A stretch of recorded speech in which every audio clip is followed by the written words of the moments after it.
Y'all dealing with the king. If you wanna come and get it, let the outlaw get you out your seats. You want sports talk, politics, he don't give a shit. Everyone consent speaks, follow it. About to issue y'all a masterclass. You wanna pass? Gunslinging the new podcast, see candy ass. Grab a top bitch, get information. It's your boy John Roker. Welcome to the Outlaw Nation. All right, welcome everybody to this week's edition of the Outlaw Nation podcast. I am your host, John Roca, a.k.a. The Outlaw. Thank you so much for downloading this episode, for listening to my podcast every week. Really appreciate all the incredible words and, just encouragement you guys give me on Twitter, on YouTube, on Instagram, all the incredible comments you guys are leaving. And I hope you enjoyed last week's Q&A episode. That was a blast for me to do. No matter how tired I was, I always love answering your questions. And I got through all of them. And if you saw my Instagram post, you saw me wearing a playoff beard because it took that long to answer all your questions. But it was a joy. As always, we're coming to you live, not live, but we're coming to you recorded on the SK Plus podcast channel. So many great shows on this channel. Thanks so much for subscribing. You got the After Schmoedown, you've got Don't Be a Beardo, you've got the Wanger Show, you've got the Top 10 Show, which I do with Matt Knost every Tuesday. We drop that every Tuesday at midnight, or really Monday at midnight, I guess, into Tuesday morning. And then, of course, the Outlaw Nation, which you're listening to now. So thanks so much. And please leave comments, leave ratings, all those kinds of things. We need all that to support the podcast going forward. And then hopefully we'll be splitting these podcasts off into their own feeds, so you'll just be able to listen to me if you don't want to listen to any of those shows. So that will be happening at some point in the future. I know Christian is talking about it, so stay tuned for that. But anyway, so this week I wanted to bring on one of my very good friends who I host the Cinephiles with, or co-host with, the Cine-Files. It's a podcast that Steve and I do, where we break down one great or classic film over, I don't know, it used to be an hour, but now it's extending to an hour and a half to 2 hours. And we break down one classic film or one great film that we both like, and we kick it around and figure out its, look at the production history, look at all the actors, look at all the people involved with it, and we talk about its legacy in the history of film. So it's a great podcast. But Steve reached out to me, and you've heard him on the podcast before, but he reached out to me because he wanted to talk about climate change. And I thought this is a perfect week for us to have this conversation with things that went down with Hurricane Harvey, with Hurricane Irma that's currently attacking the South.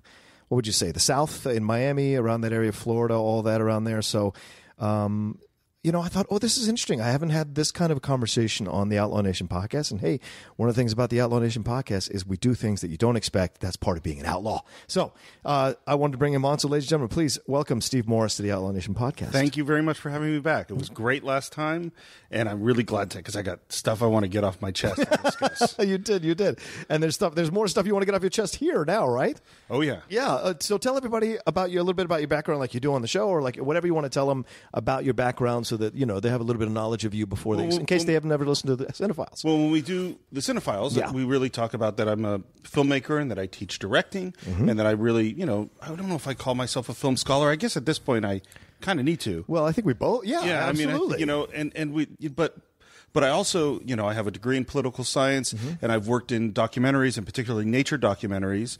We did several great white shark films and developed several other films, worked with the Kustos. And so that sort of led me into this really unexpected world of kind of science and the natural world.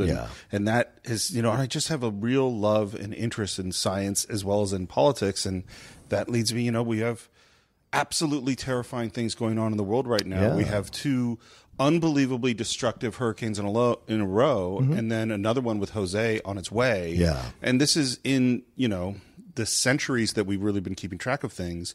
This has never happened before. Yeah. And so you wanted to come on and talk about it. I'm like, that's the thing.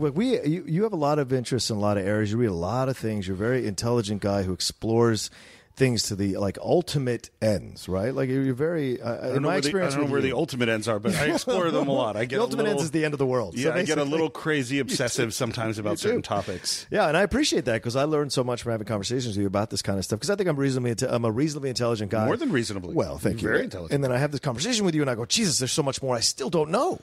So I thought this is a great subject matter to bring you on to talk about, because maybe you can school me and school some of our listeners as well. Because sometimes we get caught up with thinking climate change is you can do it in 140 characters or it's a soundbite. And there's so much more to this. And I want to get your thoughts on what's happening. And of course, you just said how all three of these hurricanes falling right on top of each other is something that's never been seen in the history of our country. Is that correct? Not to this degree. Okay, From my understanding is that the level of the power of these storms. Yeah.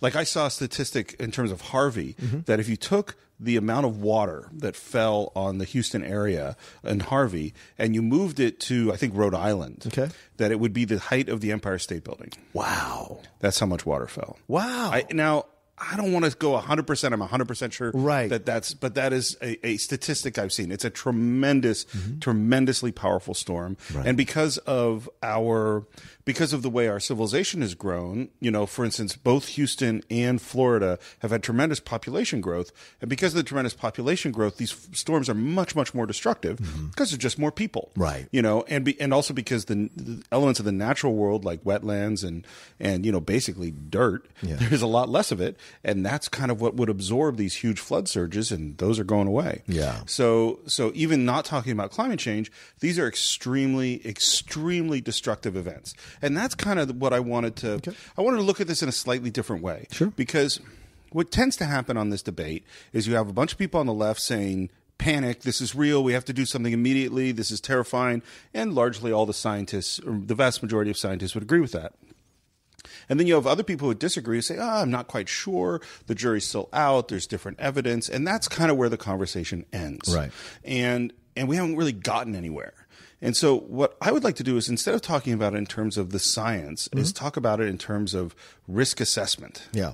Which is that, there's a potential for something bad happening, potential for a fire, a potential you might get robbed, and then you make certain choices based on the risk. Now, you don't know that you're going to get robbed. You don't know that you're going to be in a car accident, but you're going to get insurance because there's a chance that could happen.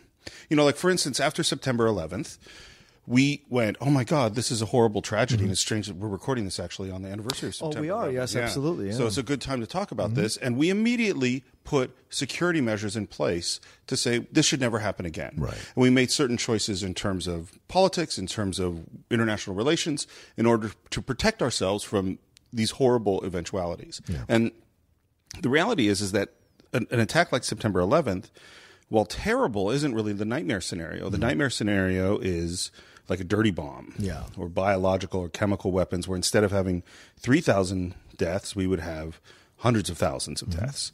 And we kind of look at that as we're trying to figure out security, and we say, well, the odds of that are pretty low. Maybe it's a 1% chance that someone could create a dirty bomb and bring it into Manhattan. Right. And if you listen to any politician who's ever spoken on this, left or right, conservative or liberal, they will say, if there's even a 1% chance, we have to do everything in our power to stop it. Yeah. Because the damage is just so great that you cannot take the risk. Okay, now let's talk about climate change. Because let's say that you, and a lot of people go, no, the science is not really convincing me. It's not really gonna, this isn't really real. It's not the big, scary disasters they're talking about. I don't really believe that's going to happen. But if there's even a 1% chance, and by the way, as much as a dirty bomb is above September 11th, the real disasters of climate change are above a dirty bomb.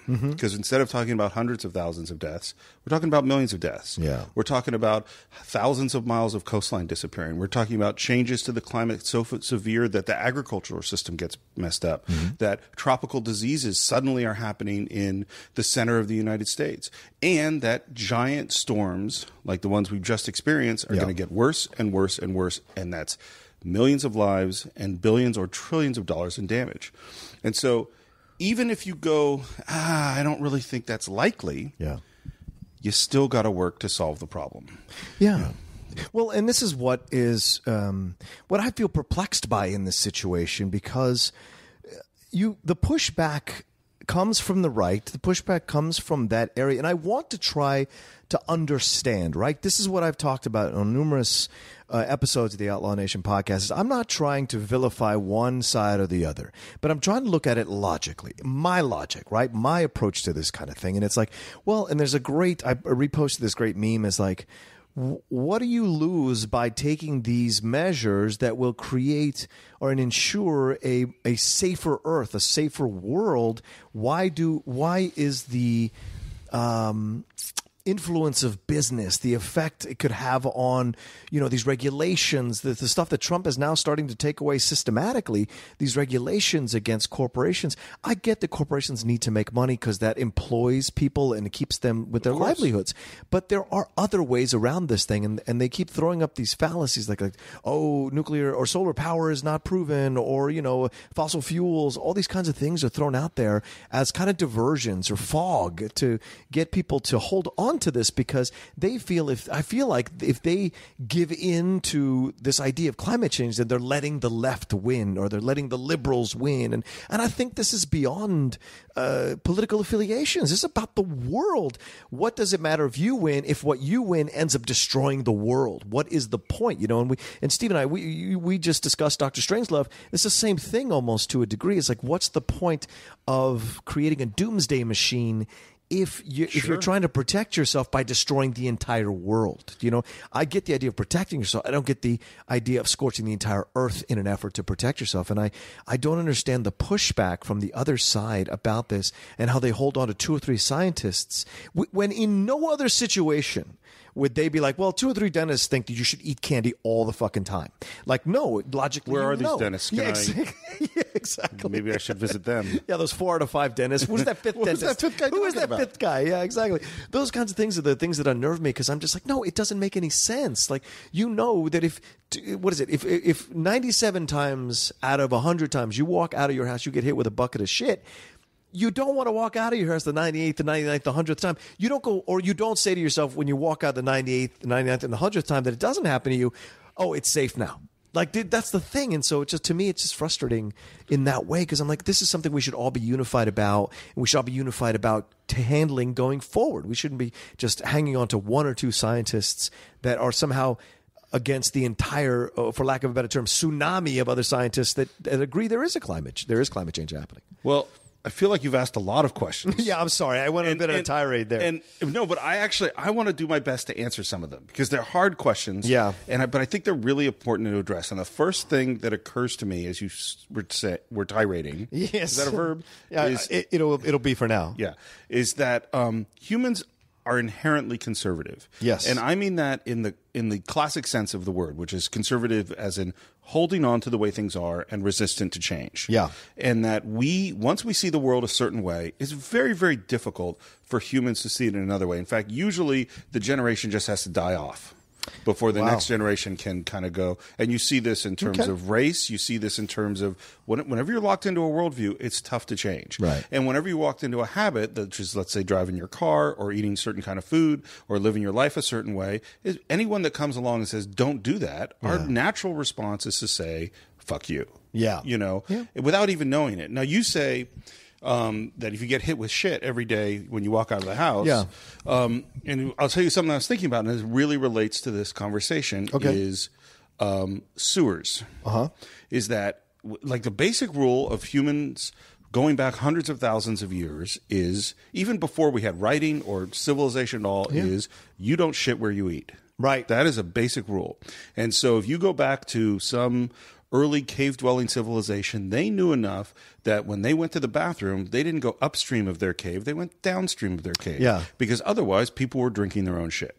And that people got sick. Yes. But when we started to form bigger civilizations, instead of having 20, 30, 40, 100 people living in the same community, we had 10,000, 50,000, 100,000. We started to forget this rule. Yeah. Because when you have 200,000 people in a medieval or Dark Ages city, what are you going to do with all that shit? Yeah. And what they did with it, inevitably, was they took it out of their little chamber pot and they threw it out the window and they called it night soil. And so you actually were walking down the street getting hit with shit, and you were walking through shit. And we did this for hundreds and hundreds of years. Yes. And during those hundreds and hundreds of years, there was dysentery, there was disease, there was rats, there was fleas, there was flies, there was all this stuff going around. And occasionally, those rats and fleas and flies and all that shit that people were walking through every day formed plagues and cholera and epidemics that killed 20, 30, 40, 50% of the population. Well, the Black Plague was carried by rats, right? Yep. And those rats wouldn't have been there if there wasn't so much human feces rolling around in front of everybody's house. Cool. Yeah. And there were a few people, we'll call them the scientists, who said, hey, maybe this isn't such a good idea. And remember, it's so bad that the wealthy upper classes would walk around with handkerchiefs doused in perfume in front of their face to protect them from the horrible smell of London and Paris and Prague and all these places. Right. And yet they didn't change them. And they said, when there was a big plague, they said, oh, it's God's will. Yeah. Nothing you can do about that. It's God's will. And there were a few people who said, no, there is something we could do about that, is we could build sewers. And it's not until 1340 that they built the sewers in Paris. And was that an easy process? No. No, right. Who resisted it? The businesses, Yeah. they say it's going to be too expensive. We don't have the engineering. You're going to have to, you're going to tax the businesses so much the businesses aren't going to be able to produce. And you know what happened? They finally, after the 9th plague or whatever, go, you know what, we really got to do this. And what happened is they figured out the engineering. And did it hurt the businesses? No, it helped the businesses, because suddenly Paris became a livable city where people were not sick all the time. And when you have healthy, happy workers, they work harder and they can buy more stuff. And so Paris became suddenly one of the greatest cities in the world because they solved this environmental problem. And we are facing a very similar situation today. Yeah. And while we don't actually walk around with perfumed handkerchiefs, Yeah. we do walk around and we see a city bus that's spewing out smoke, or a coal factory that's spewing out smoke. And yet, just like you said, we could go out 98 times and get hit by shit and we're going to get mad. It's like, actually, no.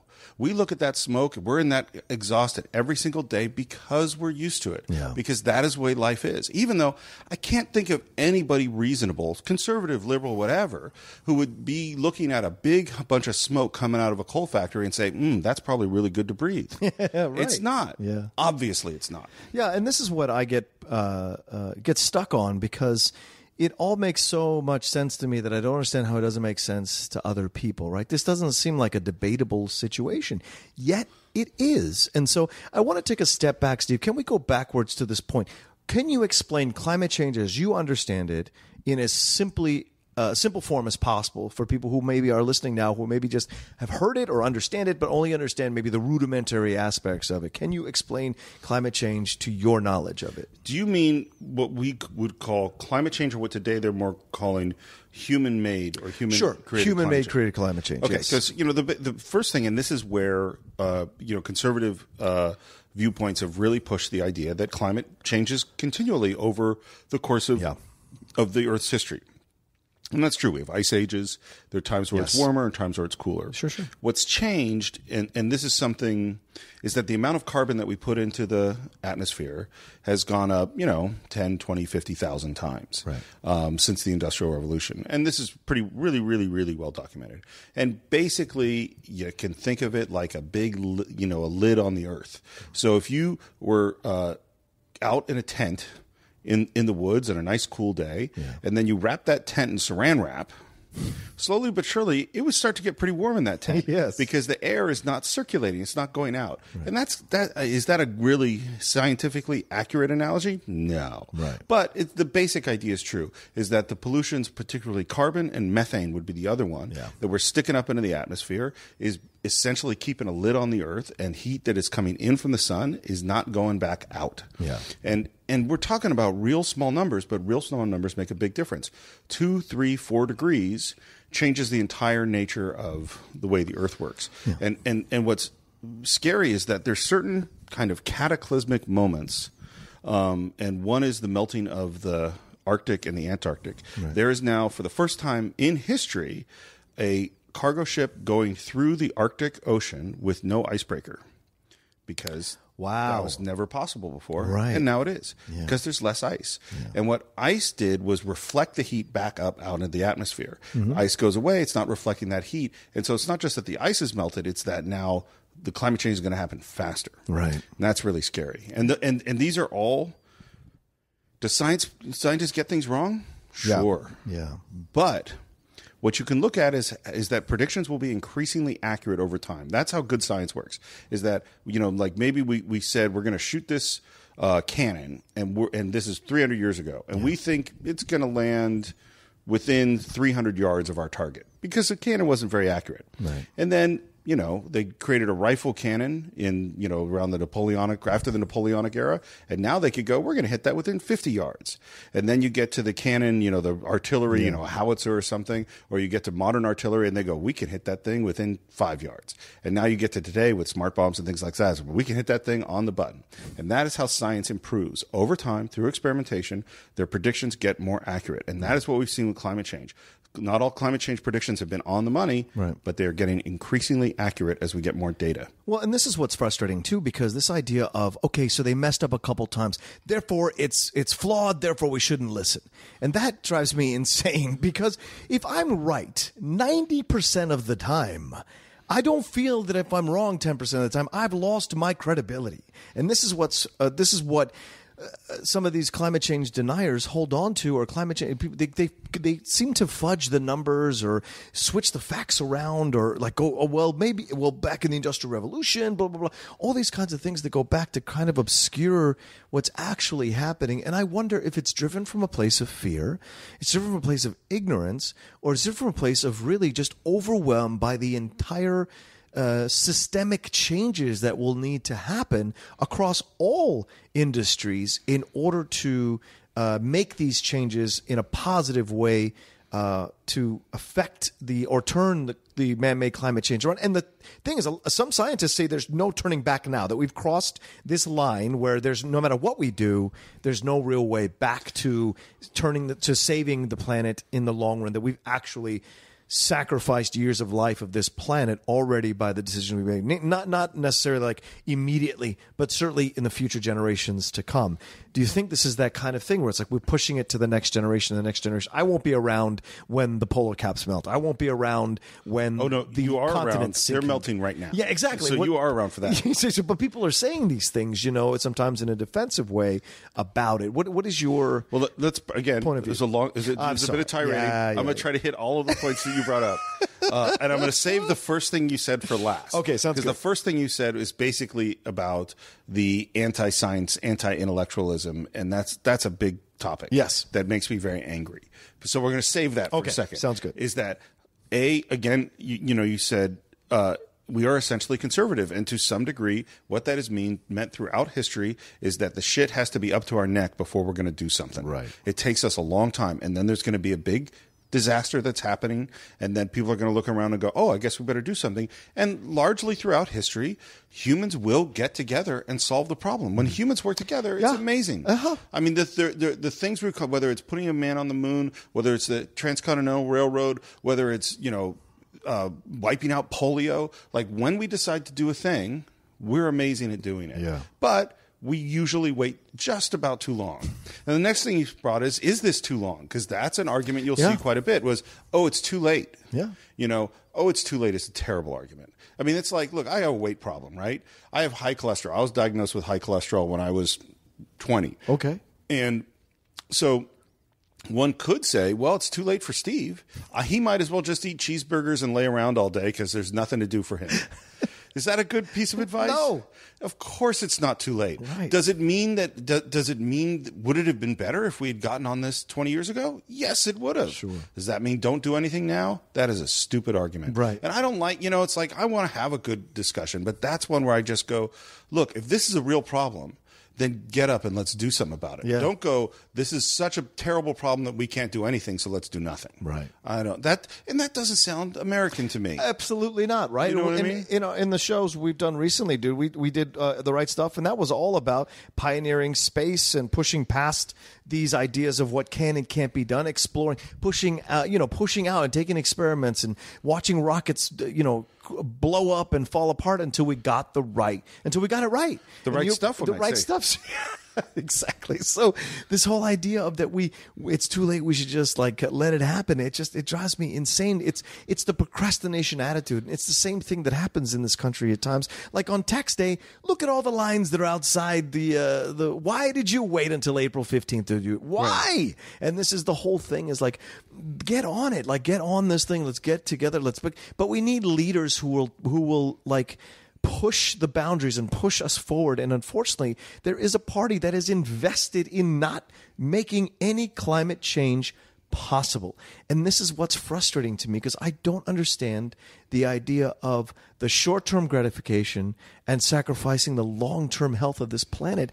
I don't get it, and why so many people seem to be so invested in this whole thing just because they can't see it outside their windows. It's frustrating. The information is there if you want to look for it. If you don't want to look for it, then you can just keep sticking your head in the sand and saying it's bullshit. But you can't tell me it's bullshit if you haven't read anything about it from both sides, you know? Well, and there are a bunch of companies that some of our essentially most successful companies, Apple and Google, who do see it and say, and they're Apple, I think, right now gets all their energy from alternative sources. Yeah. Google's getting pretty close. And it's like, if there's anybody who has the information, it's Google. Yeah. They literally have all the information, and they're saying that this is a real thing. Right. And if you look at the U.S. military, climate change is built into our strategic defense strategy because they know that it's real. If you look into NASA, NASA is obviously the forefront of this because they're the ones looking down at the planet and they know it's real. Yeah. If you look at even companies like Chevron and Exxon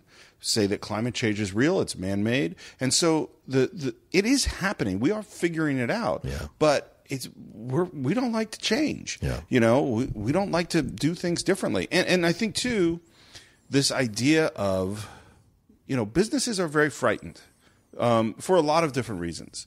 And one of the things that's happened is that the fiduciary responsibility to the stockholders has become far more important in the last 30 or 40 years because of the way stock has traded. Now, this is kind of a digression. But if it connects, then it's not a digression, in my opinion. It does, because it used to be that when someone bought some stock in General Electric or something like that, most people, they would keep that stock for 40 years.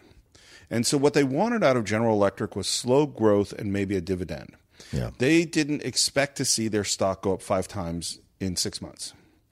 And because we've now seen stock that goes up 5 times in 6 months, stocks like Netflix or Tesla or Apple or things like that, or Google, that's what the active investors are looking for. And they're buying and selling stock, not 40 years, not 5 years, not 10 years, but every day to try to get those little growths. And what that means is that what they want, and these are the people that own the company, is rapid change and rapid growth. And the only way to get rapid change and rapid growth is to do stuff fast, to get money fast. And that's why the tax law is the way it is. And that's why companies like Exxon and Chevron, they need to bring in that money. Otherwise, because if you're just kind of growing slowly, you are standing still. Everyone's going to sell your stock. And because the people that run the company, they don't make their money from their salary. They make their money from the stock. Right. And so it's the price of the stock that is driving strategic choices within the company, and that's driving how they lobby Washington. I really believe that this is what's happening, is that people don't want to be the one that sacrifices for the overall good. Right. Like, they want to sacrifice in other ways. I think Americans are always willing, like J.J. Watt raised $31 million to help Hurricane Harvey. He only wanted to raise $5 million. Yeah. That's amazing. Yep. People want to help. People want to sacrifice. People want to give. The thing is, they don't want to be the ones that have to suffer or have to pay the price for the overall good of the country. They want someone else to pay the price, someone else to take the hit, someone else to take the financial responsibility of it. And I think this is where we find people conveniently holding on to the fact that the scientists are not 100% behind climate change, which is the ultimate cop-out, that 3% of scientists don't, or 2%, whatever it is. It's a very, very minuscule number. And so people hold on to that because they don't want to sacrifice. Do you feel that way? Like, that's what my belief is. What do you think it is? I think I'm more cynical than that, I think. I think that I totally agree with you that humans and Americans are, in general, generous when called upon to be, are hardworking, are compassionate, they care about their neighbors. Yes. I think that is true across political divides, but I think that that political power doesn't come from inspiring those traits today. Yeah. Political power comes from inspiring enmity and argument and the sense that the other side is evil and conspiring against you. And so, like, for instance, if you take coal. Yeah. And coal workers. That was a huge campaign thing for Donald Trump, is bringing back coal. Right. And the reason, and it's one of the big mistakes that Hillary probably made in the campaign, was ignoring this huge swath of the country that's out of work, that's struggling, that has real problems because of the failure of the coal industry and failure of manufacturing in the Midwest, and that those people look to Donald Trump because he said, I'm going to bring back coal. Right. But the problem is that he used the anger and the desperation of those people to get votes. Yeah. And he did it with what's essentially false and empty promises.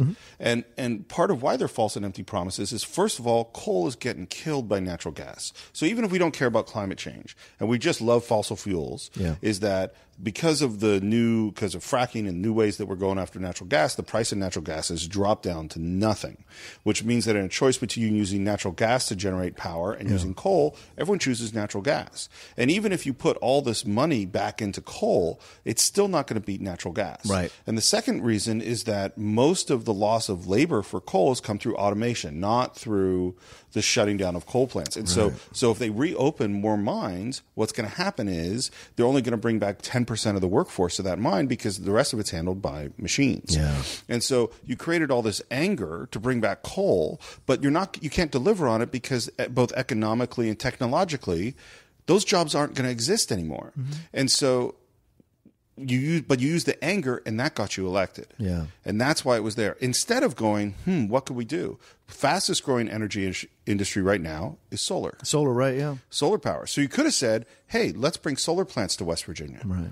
And suddenly now you're creating lots of jobs. Yeah, but you're also the stigma, though. But the stigma people have about solar power. Oh, it's a leftist thing. It's a hippie thing. It's like, you have to battle that. It's them. It's them, right, exactly. And that's the stigma. That's what I think that this political climate has created and destroyed within us, is this sense of the ability to try to understand the other side, try to see what the other side is saying, try to hear their points of views. I agree with you. Hillary fucked up on a number of levels, and her coming out with the book now and talking how she's talking now. I get it. There's people saying like, well, she should be allowed to men telling her what she can and can't say. I get it. Of course I get it. Right. She should be allowed free speech, blah, blah, blah. But there's another part of it that's like, well, the things she's saying are not necessarily helpful to what the situation is now in our country. She's saying, oh, I shouldn't have said the deplorables thing. I handed him a political gift. She's saying these things about about Bernie Sanders people, and it was estimated now that 12% people voted for Trump who were Bernie people, which drives me fucking insane. And then you see this whole and then you see her saying more, well, the molester in chief came in and so all this stuff. It just furthers the division, right? It furthers the divide, and we're stuck with him for now. So the thing is, I'm not saying we have to necessarily allow him to do whatever, but I think we as people have to find a way to understand each other and hear the other side of it. And all this political divide just makes people more entrenched into believing what they want to believe, no matter what facts are presented to them. And I wonder if this climate change this attitude towards climate change, this attitude rather politically, will end up costing us in the long run because of our inability to come together to battle this thing. Even people like Bill Maher made it a huge thing of his 2 years ago. He made a big deal about it. And that's what got me got more interested in climate change. Because I've always been like, well, yeah, of course we pump too much stuff into the atmosphere. That's how we've always been. We're always smarter decades or generations later about the shit we did before. Do you know what I'm saying? If we could go back and look at the Industrial Revolution, I wonder how many of us would necessarily say, yeah, go ahead, start that, do that. Yeah, why not? Yeah, give all these people black lung. Go ahead and fuck up. Well, they had to have black lung 200 years ago so I could have an iPhone today. Exactly it's really right. Important. Yeah, exactly. So to me, it's sometimes I get it. You sacrifice one thing for the other, or there's no advancement or progress that does come without a sacrifice or consequences. Right? It's always that way. So the thing is now, what do we do now, Steve? What do you see we can do now in this position that we're in as a country? In terms of climate change or in terms of the politics? Well, I think both are connected, but certainly in terms of climate change first. So in terms of climate change, because I knew you were going to ask me this question, so I thought about it. Okay. Is the first, because I'm trying to think of things that we can do that are reasonable, that people can accept. Obviously I think, well, let's put solar panels on every roof and let's see, but that's not going to happen. Right. Is that I'd say the first thing is stop subsidizing the fossil fuel industry. Yeah. Is that, okay, if we believe, and this is something that people on the right should agree with because they're more on the capitalist side and believe that people shouldn't be given a free lunch, and therefore let's not give some of the most profitable industries in the world free money from the government. Yeah. Is that if you believe that Exxon and Mobil and the coal industry and the natural gas industry are awesome, well, they're making, not coal, but the other ones are making billions of dollars a year. We don't need to help them. They're doing great. Right. So that's the first thing I would do, and I think that's fairly reasonable. Yeah.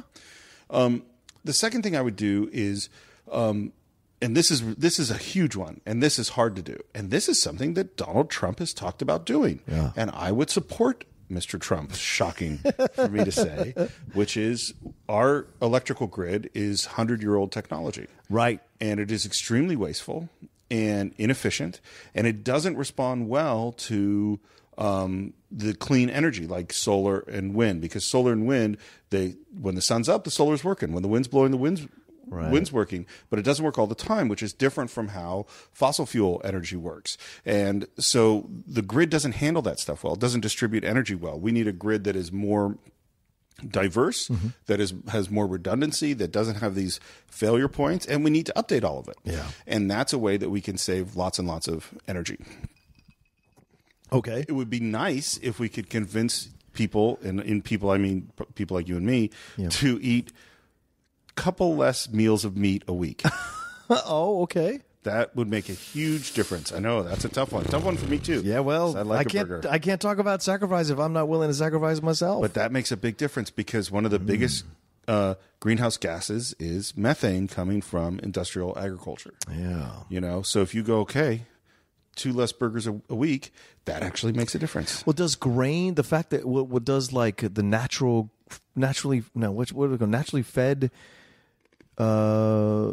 natural grass or grass-fed Is that better? beef. Are you asking? Yeah, it's supposedly better from all the fitness classes and the CrossFit classes I did for 3 years. Like that's what they talked about all the time: is eating grass-fed beef, eating beef that has not had any grain fed into it. Is that important too? Absolutely. I mean, it's a whole other thing to go into. Yes. I mean, the big one, because the next one I would say is stop subsidizing corn. Yes. Because corn, which is the biggest agricultural product in the United States. It's in everything. Is literally in everything. Yeah. And that does absolutely connect to beef and pork and chicken. And while it's not all climate change related, it's certainly our health related, it's economically related, it's foreign relations related. Our relationship to Mexico is vastly affected by the fact that we subsidize all this corn. I mean, we could go into like, why is corn in the food chain so problematic? Goes into a whole, like, you were wondering if we could fill up an hour. We could definitely get in there. But yeah, it makes a huge difference, because what happens if you stop subsidizing corn, then every hamburger gets a little bit more expensive. Yeah. Well, that's the thing. And is there a way to do that and keep the costs down?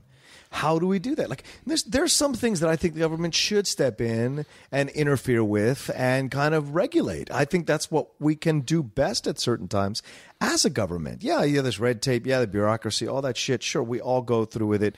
All deal with it no matter what side of the political spectrum we are on.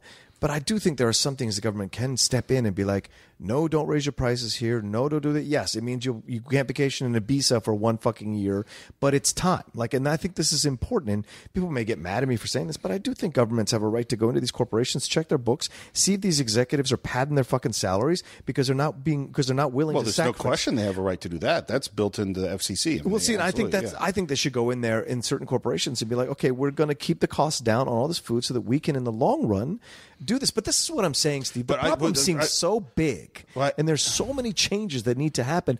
Who is in charge of making all these changes happen? Well, and make sure there's a game plan. Well, no, I don't mean the president. I don't think any president, regardless of political party, could necessarily 100% be in charge of all this. You need to have someone who is like a coach of the game plan, like a military plan almost. Who's going to carry out the battle plans for this particular war so that we can win this war with the least amount of casualties? And I think that's what's missing is that person hasn't emerged. Yeah, I mean, that's the thing. That's what's frustrating. And having a climate change denier like Pruitt in charge of the EPA certainly sure as shit doesn't help. No.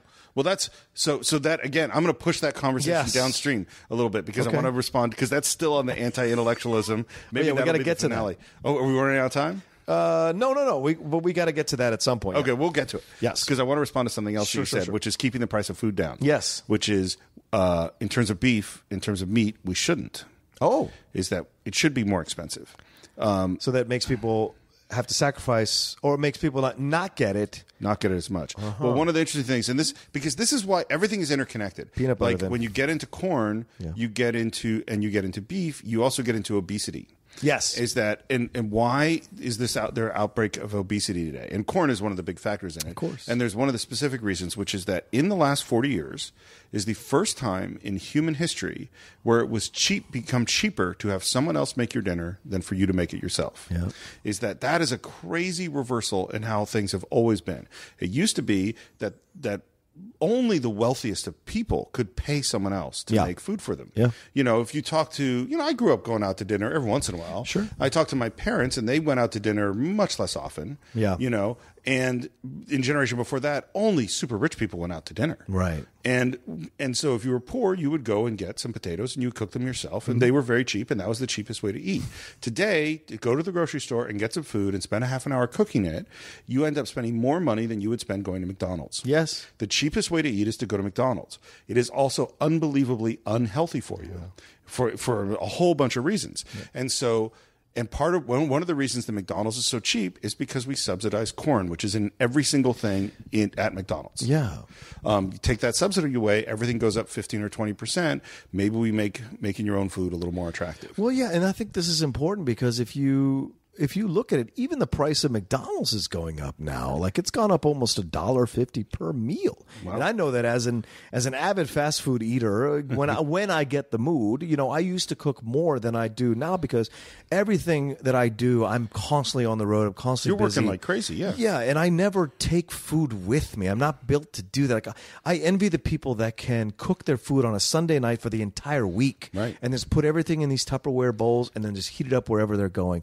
Like I don't have that gene, but I'm having to figure out that it's time because I'm spending too much money on all my meals, right? My bagels are $8, 8 sandwiches with iced tea is $8. Yeah.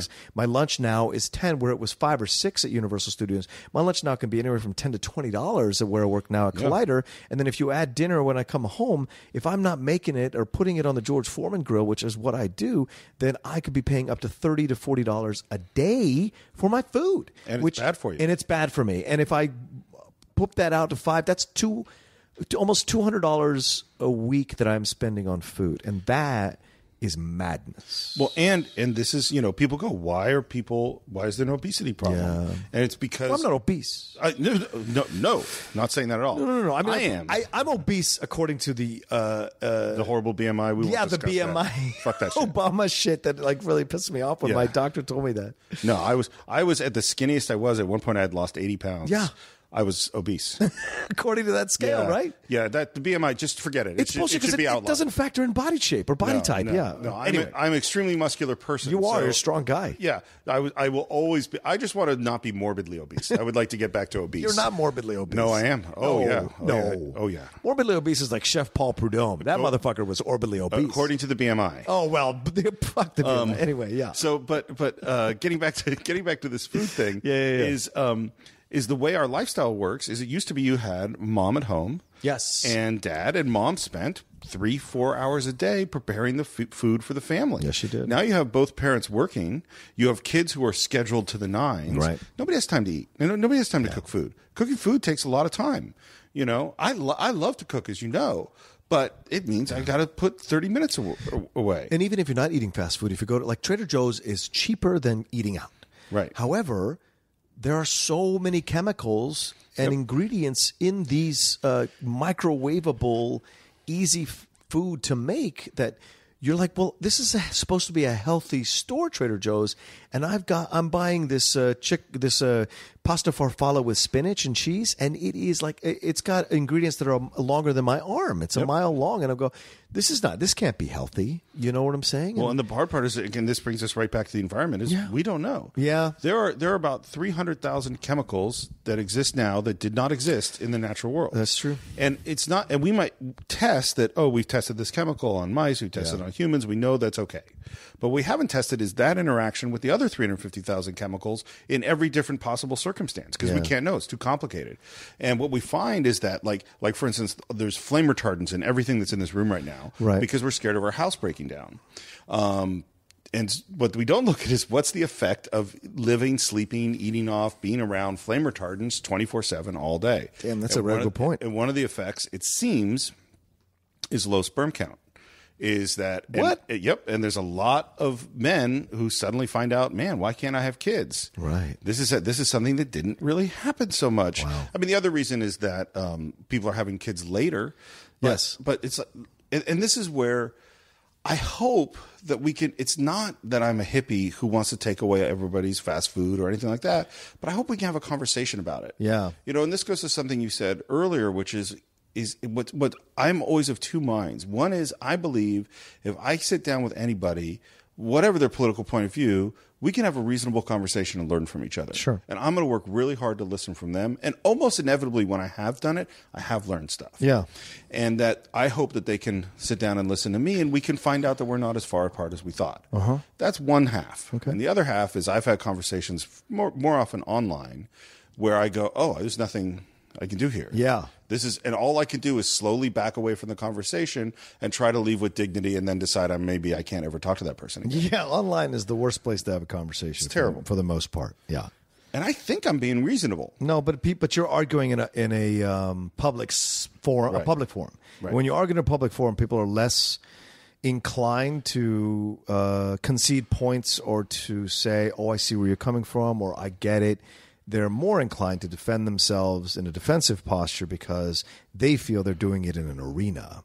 And that's where it gets difficult, especially on Twitter or YouTube. It's really the worst. Yeah. Well, and this goes back to your beginning tiration. Sure. To invent another word, is the... I like the French tirade. Right, exactly. Is why don't people want to listen? And I think part of it is that we are competitive. Is that we want to win. And frequently what I find in these arguments where they go off the rails is someone is looking for me to make a mistake or to open up a window for them to make a point. Yeah. And they go, aha, j'accuse. Right. And they attack at that thing rather than saying, let's get together and have a conversation to solve a problem together. Yeah. Is what that we used to do. Yeah. I'm not trying to win. I'm trying to make the world better. Yeah. And you're trying to do that too. And we might disagree on the methodology, but maybe if here's one I thought about a lot, and I wish I could put this out. This has nothing to do with climate change at all. Okay. Voter ID. Sure. This is a left-right split thing with very stark conservatives very strongly going, and their argument is, why shouldn't we have voter ID? You have to have ID to buy a gun. You have to have ID to buy a glass of wine. You have to, all those things. And here's my thought about it. And what the left will say is you're going to disenfranchise hundreds of thousands of voters who are largely ethnic and largely poor or elderly who frequently vote Democratic. And so that's why you want to do it, because you want to have Republicans win. Exactly. So here's my answer to it. I'm totally fine with voter ID. If you want to roll out voter ID in every single state, let's do it, as long as you guarantee we don't disenfranchise anybody. That's fine too, yeah. Absolutely. So it's like, we'll have voter ID as long as we go out to every community and like every old lady who never had a driver's license and say, we need to get you an ID so you can vote. Exactly. If we do that, then I'm fine with it. And if Agreed. you really believe that the problem is stopping voter fraud and you don't want to disenfranchise any voters, then you should agree with me. Right. And yet they don't. That's the hidden bullshit underneath these arguments. That's the hidden bullshit that they won't ever admit, and that's what drives me nuts, because there is a selfish streak to some of these proposals to ensure their party or their way of thinking carries the day because they want to win, and they don't want to be told what to do by a party that they don't like. Well, and I'm not just saying they, as in Republicans, want to win. No. It's both sides. Yeah, the gerrymandering occurs on both sides. Yeah, and I hear people on Facebook who are liberals who say stuff that is so bothers me, and I have had to say, because I've been on I've stopped mostly lately of calling out when people post things that aren't true. Yes. On left, right, whatever. Yeah. If I see some quote from someone, I go and look it up, and then I come back, and I know I irritate all these people, but I say, hey, just so you know, that really wasn't true. And I've gotten the same thing from the right and the left people who say, I don't care. Yeah. That makes me so angry. It frustrates me more from the left than it does from the right, because the left is supposed to be more inclusive, more understanding, more not logical. I wouldn't say that, but just supposedly about truth. But the right would say the same thing. Truth. If you talk to a Republican, if they just heard your description, they'd say, you're describing me. With the exception of the word inclusive. Right. That's a left thing. Yeah, exactly. And that's what I mean is that, I guess so. The inclusive nature of it is very much a left thing, because they want to have every voice heard in the room that needs to be heard. And they can be a detriment at times, but in other times it's like, well, it can be very helpful, because you may have seen things in a certain way that you hadn't thought of before, hadn't seen before. So, but I think the danger we're running into is that I think we're running out of time, and I don't think there's enough of an impetus to change what we've been doing with climate change. And definitely we see that bleeding down even more so since Trump came into office. Like, already people were pushing back against the climate change the whole 8 years that Obama was in office, and people were upset when we signed the Paris Accord. And Americans get upset when we have to answer to other nations, which we don't like that at all. No, we really don't, which I find to be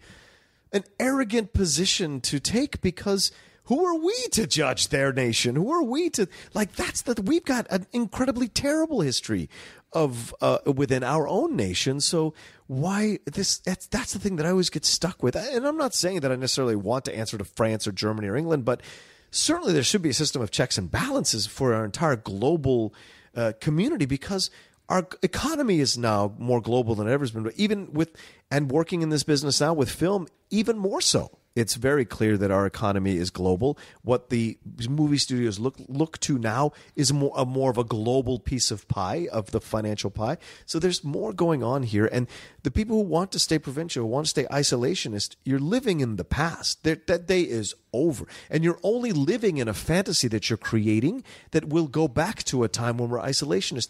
That will never happen. And the internet, it was the death knell of that theology. The internet is the death knell. Unless you want to go the China route, where you limit web addresses that you're allowed to look at or investigate for knowledge, or like they do in North Korea, then that day is done. It's over. We are a global world now, and we have to act accordingly, and we have to adjust and live in that world accordingly.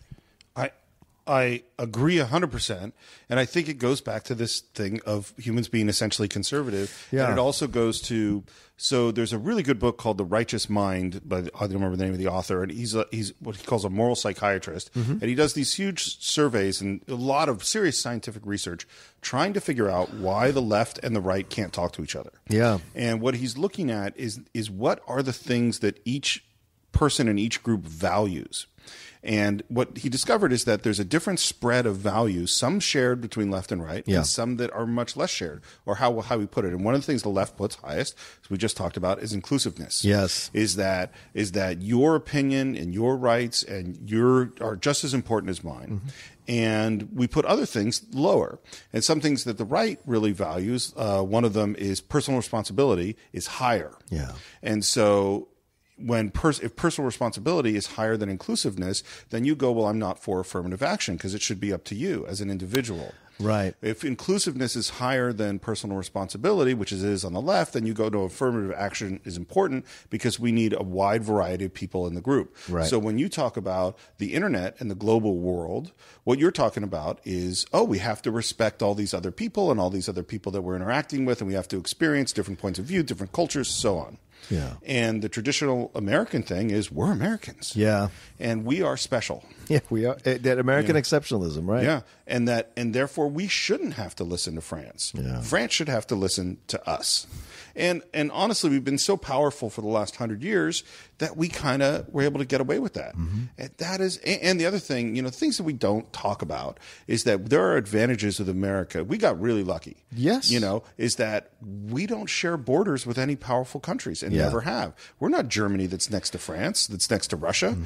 Like that, what you have to do when you live in that environment where they've experienced two major, disastrous, incredibly destructive wars is you go, we have to work together, whereas we sent our troops over there, but we were never personally attacked except for Pearl Harbor, and so we didn't have to experience that stuff. I think we would never allow it. If Canada all of a sudden started becoming a more powerful force in the world and becoming a nuclear power, becoming a power that could threaten us militarily, there would be so many things happening on our end to make sure that didn't happen. Same thing with Mexico. Same thing with a majority of countries in South America, Central America. You can do the research and study the ways that America has gone into other nations through the 40s, 50s, 60s, and 70s, and 80s, and 90s, even up to now, to try to destabilize the political environments in those nations to keep them from becoming too powerful and to keep them subservient to us. Exactly. Cuba was the most threatening thing because of their connection to Russia, and we handled that in the 60s. And so it's just like, okay, and now their borders are open. Now this whole thing is falling apart. So this whole idea of it all, we would never handle what's going on in Europe. We would never be able to handle. Well, and what Europe forces you to do is you go, I have to be around people that I don't agree with. Right. We have to find ways to work together. Yeah. You know? But even there's division with the whole Brexit thing. Even there's division. So, yeah, it makes you even more hardened. I am hoping that this theory that people have put out is true, which is that this is the last gasp. Yeah. Of not of authoritarianism, but of fundamentalism. Yeah. Is whether it's fundamentalism in terms of religion or fundamentalism in terms of cultural, stances, and that this is the last gasp before it all fades away. Yeah. I don't know that I believe it, but I would like to believe it. I think millennials have a different approach to it all. I think once they come into power more in larger numbers, I think things will change. They don't see the world the way we do, our generation or even the generation after us. This very black and white world, this very world driven on race and driven on, like, this is the last of us. Like, you're right, this is the last of us, because they don't see that transgender. All that stuff is changing now. We were watching football the other day, and all of a sudden, like, the word "gay" is in a commercial. People are men are kissing, women are kissing in commercials. This is happening because this new generation, because this is who they cater to, the advertisers. It's to the young, to the 16 to 34. These are the people. They don't care. They don't care about interracial relationships. They don't care about that shit. We're the dinosaurs, and we are going to have to die off, and they're going to create a better world. You're right. They're going to create the first millennial person to run for president will absolutely destroy everybody, will absolutely destroy any competition, and will be swept up into the White House. Obama is the closest we've come. The best of in my opinion, it was the best of our generation. And I think when a millennial candidate really embraces politics and comes forward and steps out, he or she will be, and it's probably going to be a she, will be swept into office so powerfully.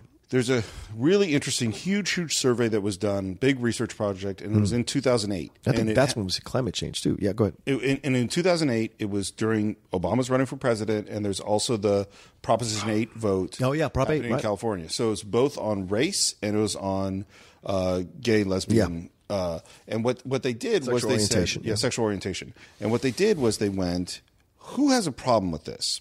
And they do a huge survey across the United States and says, are you cool with this or you're not cool with this? And they showed the areas where people are cool with it and people are not cool with it. Yeah. And then what they did was they calculated geographically how far those people live from a gay person or a black person. And it was so one-to-one that if you lived within a block of a gay person or a black person, you probably didn't have a problem with it. Yes. And if you lived a mile away or never saw a gay person or a black person and interacted with them, you did have a problem with it. Right. As soon as we interact, and this is what you're saying about the internet and about the way, it's like as soon as you start hanging out with gay people, you go, oh, well, this is no big deal. Right. But if you never see them, if they're not in your world, then it is a big deal. Right. So and hopefully that is changing. Yeah, I think it is. And you see these people marching in that march in Charlottesville or whatever, but then they're comically made fun of so quickly by the people within their own generation. They become memes. They become jokes. And then you have their leader showing up crying because he's got a warrant out for his arrest. That just undercuts the power of all of it. And I think that's the difference. That's one of the things that social media, I think, is good for, is the powerful destruction, the very public destruction of these kinds of movements that are about division, about ridiculous notions of race or sexual orientation issues or even border issues. Like, it's all being destroyed. I just think our generation, we have to die out. We have to die. Maybe the generation after us has to die out, and then the world will be completely different. And I think it will be closer to what we had envisioned the world in our country being. What we talk about in the Frank Capra movies, or what we see in these Norman Rockwell versions of ourselves, I think are coming, because I kind of see, and I know we got to wrap this up, so I don't want to go on too long about this, but I think what I see about the history of our country is we are, if you could look at us as a human being, the initial beginnings of our country is us fumbling around, trying to figure out, what we're all about. Yes, we're smart to a degree, but we put these things in motion that become the foundation of who we are. But then eventually, as we change, as we grow as a nation, those rules don't necessarily apply to the situation. So we adapt, we improvise, we make these amendments. So we become like young adults in a way. And in the 70s, to me, the 60s and 70s is when we were a teenager. And then we've gone into our 20s, which is the 80s. We were doing whatever we wanted to do in the 90s, all that kind of crazy shit. And now we're in the 2000s. We're in our 30s, and we're as a nation. And it's like, okay, we gotta make some decisions here, or else we don't. And then we're gonna get into our 40s just later, and then our 50s, 60s, and then we're gonna die out.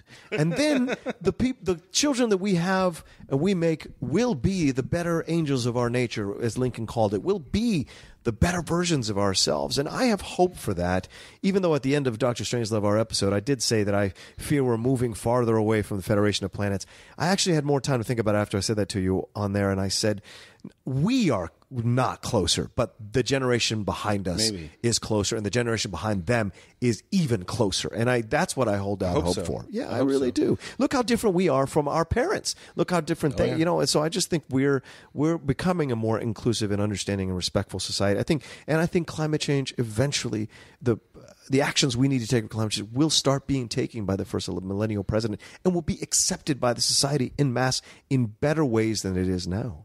Well, so far, it seems humans have never encountered a problem they couldn't solve. Yes. Eventually. Yeah. Eventually. That's true. And sometimes it takes a long time. Mm-hmm. And it's funny, you go back to, you mentioned sort of the founding of the country, and what I was thinking about was our country was founded by intellectuals. Yes. That it was coming out of the Enlightenment. It was when, we have Adams and Jefferson and Hamilton and Ben Franklin, and these are people who studied every area of Renaissance life. men. Yeah. To a degree. Enlightenment men. Yeah, really. Enlightenment, sure.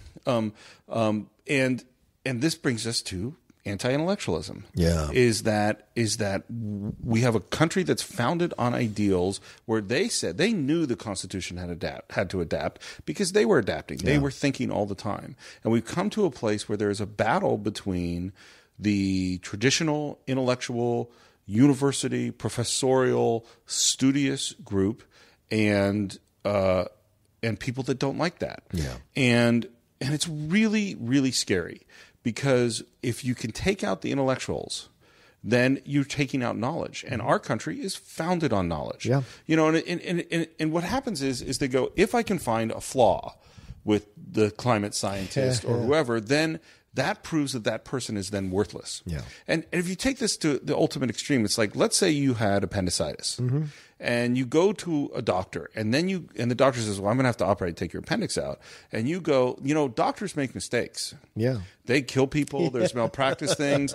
I don't trust doctors. I'm not going to have you do this. Right. Well, first of all, you're going to die. But the second thing is that can you imagine if you then went, instead of having a doctor who's studied his whole life, who might make mistakes, doctors make mistakes, I'm going to have a plumber do this. Right. Or just some guy who I'm talking to. That's the choice we're making. Yeah. Is that we just put someone who knows nothing about space in charge of NASA. We have Rick Perry, who wanted to shut down the Department of Energy, in charge of the Department of Energy. And we have Scott Pruitt, who spent most of his life suing the EPA to help polluters, is now in charge of the EPA. Yeah. And this is essentially putting the anti-intellectuals in charge of science. Yeah. And this is really scary because I have news for the people who are out there listening to this podcast over the internet through digital devices. Science works. Yes. Does it work perfectly all the time? No. Are you listening to my voice? Yes. Right. Was this possible 15 years ago? No. Yeah. Do you have antibiotics? Yes. Do we know everything about human disease? No. Is it better than it was 5 years ago, 10 years ago, 20 years ago? Yes. Who got it there? The scientists, because they have studied their whole lives trying to figure this stuff out. And we talk about climate change, there are literally tens of thousands of scientists who have dedicated their lives to learning about ice core samples in the Antarctic, or pollution levels that are going down the Nile, or how much methane is actually causing climate change, or what temperature raises will do to weather systems, or how diseases are affected by the changes in climate. And those people aren't going to be right all the time, but they know a fuck lot more than you do. Yeah. Because that's their whole life. And they know a fuck lot more than I do. Yes. And so we should probably listen to them. I think that's the perfect way to end this interview. Okay. Steve, is there anything more you want to say? I feel like that's the cherry on top of the cake. All right, then. Come listen to the Cinephiles. I think, if I'm correct, this week we have a movie we're doing that I'm super excited about. Yeah, we're doing The Matrix. The Matrix. Yeah, finally we're getting to that. And I think there was is that a Patreon one, or is that one we picked up? It was not requested on Patreon. Okay. But certainly if you want to request a movie for us to review, you can go to the patreon.com/thecинephiles. Yes. As I know it's the Outlaw Nation podcast, but I might as well get a plug in there too. Where can people find you, Steve? They can find me at SR Morris, and I'm happy to talk movies, which is what we do most of the time. Right. But if you want to talk some climate change, some science, some politics, the favorite book you just read, I'd love to hear about it. There you go. Steve is a great conversationist on those kinds of things. So yeah, reach out to him. He doesn't mind having a back and forth on with you. As long as there's an understanding, respectful conversation, you will find a willing participant in Steve Morris. So Absolutely. do that. And you guys, I'm going to be right back after this. I got Matt Knost coming up. We're going to do our top 10 review of It. And it's not going to be on the top 10 show. We decided to do it on the Outlaw Nation podcast because, fuck it. We can do whatever we want to do on the Outlaw Nation podcast. So there you go. So we'll be right back right after this. All right, everybody. Welcome back to the Outlaw Nation podcast. As promised, my top 10 co-host, Matt Knost, is here on this episode. We're going to talk about It. And we're going to talk about that bullshit debacle of a Schmoedown match that we had against Team Action. But first, welcome to the podcast, Matt Knost. Thank you. It is it my third appearance? I feel like it's your third time, maybe? Because we did the NBA. I know we talked about the beginning. Trailer, and that's where the idea sparked way back when. Yeah, so let's say it's your fourth time. Okay, something like that. F it. It's 4. It's close enough. Nice. 3 or 4. Am I in the running for most return guest appearances? You got one more, and then you get the jacket. Oh, really? Yeah, you get the jacket. 5 timers. What color? What would be a good color for the Outlaw? I don't know. Black, I imagine. Black jacket? I imagine. Sure. So. I mean, a nice. I hadn't thought about it in the context of the Outlaw Nation. Right. Do you have? So, what's the flag look like? Do you have banners? Yeah, for the Outlaw Nation, of Sure. course. What are we talking about? It's all like it's what Patricio has done for us. Patricio Torres has done for me, rather, for Outlaw Nation podcast and for the top 10 show. He does those logos that I put up on Instagram all the time. Okay. He designs them out of San Antonio. His wife is a big fan of us, Deborah Torres. Oh yeah. Okay. So Deborah, I know. Yeah. So Deborah's husband or boyfriend does these. Yeah. I've heard her say that for us. Yeah, on several occasions. Hey, here's the new one he made. Yeah. But it always comes from her, so I know it's her boyfriend. Yeah. And I just associate that stuff with her. They got a Latino vibe to it, like a Mexican vibe to them, and I hope I'm not overstepping my boundaries when I say that, but I think it's kick ass, the designs. Does that mean we can get like a Roca Nacho Libre? Nobody wants to see. Everybody wants to see that. Guess what? The entire listening audience now is like, I kind of like to see that picture. I'd like to see the crude Photoshop version, and then I'd like to see like the Brian Ward. How did you find the time for all these fucking posters, man? No shit, man. I tweeted him back. It's like, please tell me you get paid to do this for a living, because he actually does. Now he's working for Collider. Oh, is he doing stuff like because he was like, I'm a graphic designer, so no. Yeah, and I was like, wow, man, you have a genuine talent, because a lot of times you see Photoshops and be like, yeah, I get it, but it's not aged. You didn't put enough layers over the top of it to mimic the patina of the overall photo, or whatever the hell the case the is. patine. Oh, excuse me. Pardon me. Patina is what I said. Patina. Oh, I apologize. Yeah. What'd you think I said? I have no idea what that fucking word means. Patina? Patina? Yeah. Oh, look it up, my friend. All right, Look it up. You'll be pleasantly surprised. But anyway, Nacho Libre. Let's make this happen. Is that a fancy word for background? Roca Libre. No. Okay. It's patina is kind of like the sheen and the overall look. Like I associate patina with like photographs from the 70s that all have the same kind of hue to them. I know I'm probably butchering the definition, but it's akin to that in my head. All right. I accept it. Roca Libre, is that what you said? Roca Libre? You know, you with the Jack Black mustache now and maybe the curly hair. Come on. Just your face behind it. Deborah, if you're listening to this, get Patricio on that. I actually wouldn't mind seeing that. That's going to be the name of my tequila, by the way, Roca Libre. Roca Libre? Once I started tequila. I like that the Outlaw Nation is now, you know, you're getting into merchandising. Really? Are you going to get the Halloween costume up and off the ground? That's my question. With the monocle? Yes. The monocle, the trident, the mask. A hodgepodge if I don't understand this character at all. It's great. You would actually, I think you could sell units on that. I don't know how many, but I think some people would genuinely buy it. Well, Aaliyah already dressed up as me from the Nerd Build podcast. Like, she already dressed, all the Belts podcast, it's the new Schmoedown podcast. She already dressed up as me at Comic-Con, which was surreal as shit. I'm sure it was. So surreal, man. I'm sure it was. You know, because I didn't get into this to create a character that people would want to, like, dress up as. Or like, that's not the whole point of this thing, but, like, to see it happening, it's very surreal, you know? And so it was fun. Mm-hmm. And she's nice. She's incredibly nice. So I was very happy to find time to go and see her in line while she was dressed up. That was great. How could you not? Yeah, of course. How could you not? She's awesome. It's exceedingly flattering. Yes, of course so. Yeah. And I can get real like shy about shit like that, you know. So that's me though. Would you almost well up? Is that what it was? No, I don't. I don't know. I don't mean well up. I just mean like it's.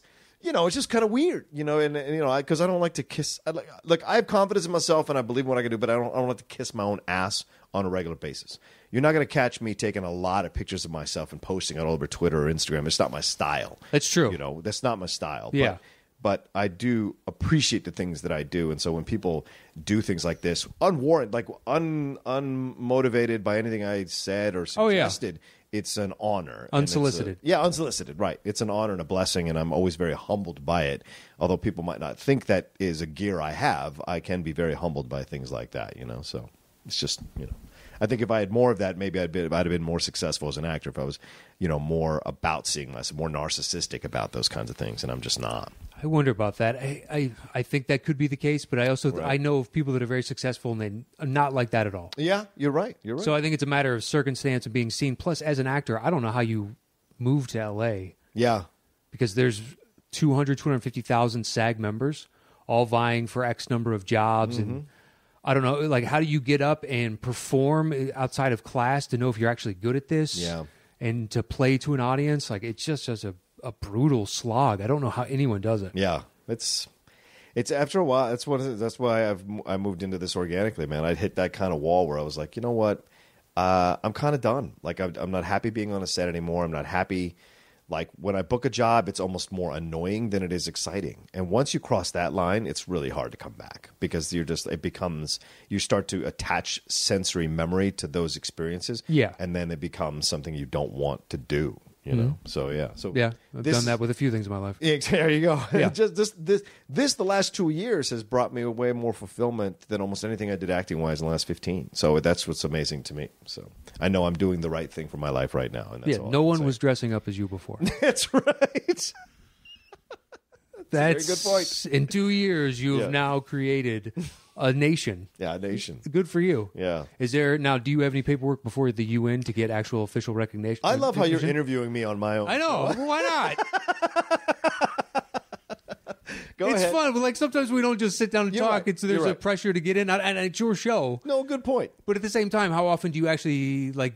There are questions you may never have thought of, it's stupid asides that I just brought up. That I respect now this. We're stopping like it's a genuine question. Yeah, please. I just said, if you got any paperwork before the UN, are they going to actually officially acknowledge the nation? Recognize the Outlaw Nation? Yeah. It was a stupid aside, but it became I love that aside. Uh-huh. But I would need to have land, wouldn't I, to be considered a nation? I don't know. There's the guy that owns like portions of the moon because he registered. So some guy registered ownership of the moon with the UN or somebody else in the 1960s or 70s. So he can sell off plots of land. Now, whether or not when a nation shows up there, they're going to honor those. But technically right now, he is the real estate agent of the moon.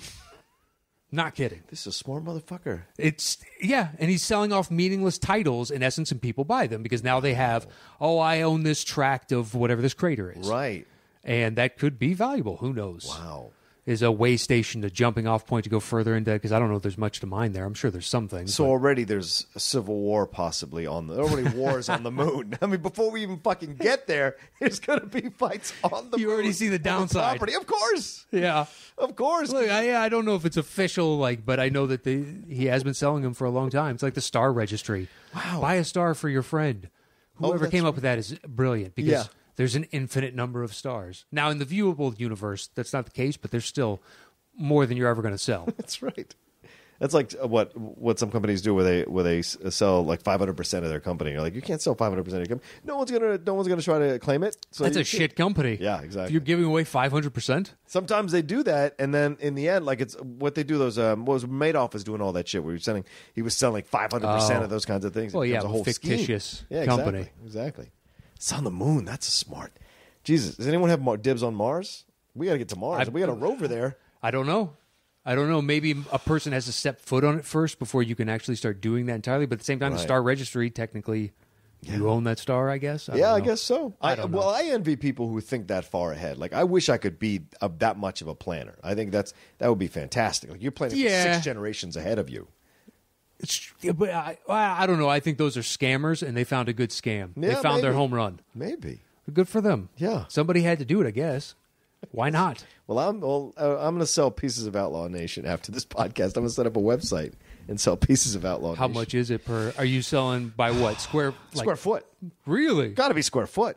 You're not going to give away acres? Like I can buy X number of acres? What are you talking about? The Outlaw Nation is huge. I can't give away acres. Well, if it's huge, you give away. You want people to come in and have a sense of home and purpose there, like there's a future. You want to give them land, 40 acres and a mule. 40. I'm not giving 40 acres and a mule. That's a bad reference, but... It's a reference in that you're trying to give people entitlement to move onto the land. Okay. It's like with the old Homesteaders Act. If you move onto it and you turn it into a farm or you do something appreciable with the land, then the land becomes yours. Okay. So you have to work it. All right. You're just expanding. All right. There are no borders of the Outlaw Nation. There are none. Yeah. That's right. Manifest destiny. You're going to take over the whole world. This feels like a Sims game all of a sudden. What do they call it? What was that? What's that more like a virus, actually. Fuck you, man. What's that game where you build Civilization? Yeah, is it Civilization? Is that what it's called? Okay, there's one called Civilization. There's others like I think Age of Empires, but you're just building of Age of Empires. Yeah, more military forces, I think, in that one. I've never played. Civilization I played. The Outlaw Nation would have to have a military, I imagine. Oh, of course. Well, with your military background. Yeah, I'm saying. We may not have borders, but other people will try to attack us. Which will This sounds more like fascism now. Well, no. You're already saying, listen, they haven't started yet, but they're gonna. So you need to side with me. Yeah. It's us against them. There's not even a threat. And you're like, there's a threat. I know there's a threat. There's a threat. Trust me. Okay. You don't know what I know in your small plot of land. I don't have your NSA or whatever your information, intelligence services are. From the Outlaw Nation. That's right. You be happy with your 10 square feet, and I'm going to let you 10 square feet. With my cell, you mean? I like how you upsold that. 10 square feet. That's a confined space. I'm not a goddamn animal. Can you sit down at 10 square feet? Yeah. You can lay down. Like it's. I don't even know if you could lay down 10 square feet. Yeah. No. I don't think you lay down at 10 square feet. Oh, my God. You could be in a fetal position at 10 square feet. I think that's about it. Good point. That's a prison. Oh, okay, fine. 50 square feet. That's what you get. Anyway, segue. So I wanted to have Matt and I, we mentioned this on, was it on the last time you were on or one of the top 10 shows we mentioned this? I don't remember. Okay, I think it was on the top 10 show episode that we mentioned that we would review it. And for those of you who remember the Outlaw Nation in its first incarnation, we did reviews of films all the time. And we did the Thunderdome where we compared films. The Outlaw Nation in its first incarnation? Oh, I'm sorry, the top 10 show in its first iteration. I apologize. The Manifest Destiny is now extended to what was once ours. Jesus. Talk about a land grab. Yeah, we used to do movie reviews all the time. Whatever the big movie was coming out, we both knew we were going to go see it. Hey, why not turn that into a show? Yeah, sure enough, because we didn't have enough episodes to do. Yeah, we had a cottage industry of, Jesus, we're making a lot of work for ourselves. We really did, man. Yeah. Well, it must have been because we enjoyed talking about it. So we wouldn't have found time for it if we didn't enjoy talking about these things. So, but anyway, so this film came out, Stephen King's. Have you read the book? Yeah, we've talked about this like 3 times. Well, okay, to give an update to those that may not have heard in the past. There we go. Okay, yes, we both read the book. Don't question me. Just go along with the show. It's true. I'm sorry. Yeah. there's like a friendship. You know what I mean? know, It's just like you asshole. You know we've talked about this numerous times. Because I forget things. I read it, I think, a couple years before you did. I think I read it when I was 14 or 15. Yeah. And it's left an indelible impact. It's an unsettling book. Yeah, for years thereafter, Pennywise was the monster in my nightmares. Yeah. That's right. You've talked about this. Legitimately. Yep. Was, oh shit, that thing just morphed into Pennywise. I'm not enjoying myself. And then I wake up. You're like, that sucked. And the worst was sometimes I could go back into a dream state and I knew it would segue back into Pennywise. I could just already tell he was hanging in the ether in the background and be like, I need to sleep. Right. And just go back to sleep. Yeah. So he's been in my head. And I love the 1990 TV movie. Yeah. They pushed the boundaries of ABC in 1990. Legitimately, with 2-3 scenes. Yeah. That's a good point. Yeah, and it was around that time too when like NYPD Blue was coming out and all these things. So it was like kind of a precursor to pushing the boundaries. Obviously, Hill Street Blues really started pushing the boundaries. Then something like it. Then something like NYPD Blue, and all these kind of shows came out. And now we have like, it happening all the time. Now, in earlier and earlier times and shows. But like this is interesting because I just saw again the last hour of the TV series the other night. Okay. It was on. Do you want the VHS? I can borrow and watch the first good. hour. I'm good.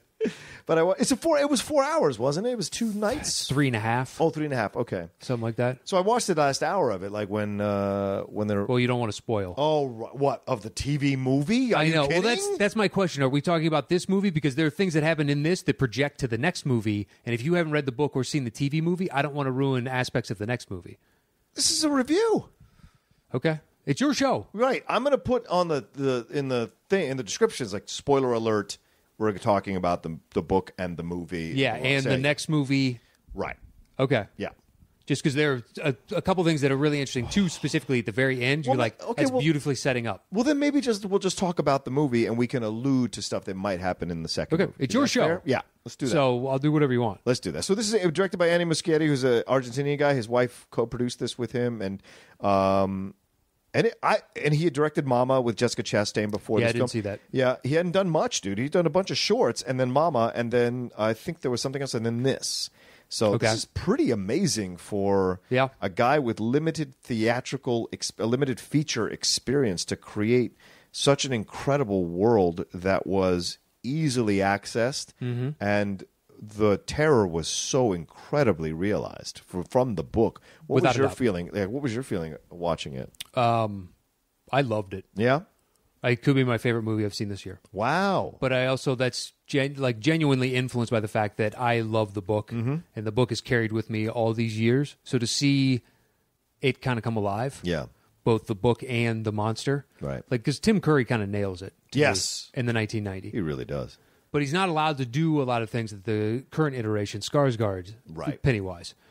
But from the opening scene, which the TV movie deviates from, but it's in the book where Bill makes the boat for Georgie. Georgie goes and sails it, and it goes down into that sewer grate, and you're like, here we go. Here we go again. It's fucking on. They've done a couple times where he's got to go down to the basement, and it's spooky down there, and like there are other like, oh, is it going to start here? But the book starts. That's where it starts. Yep.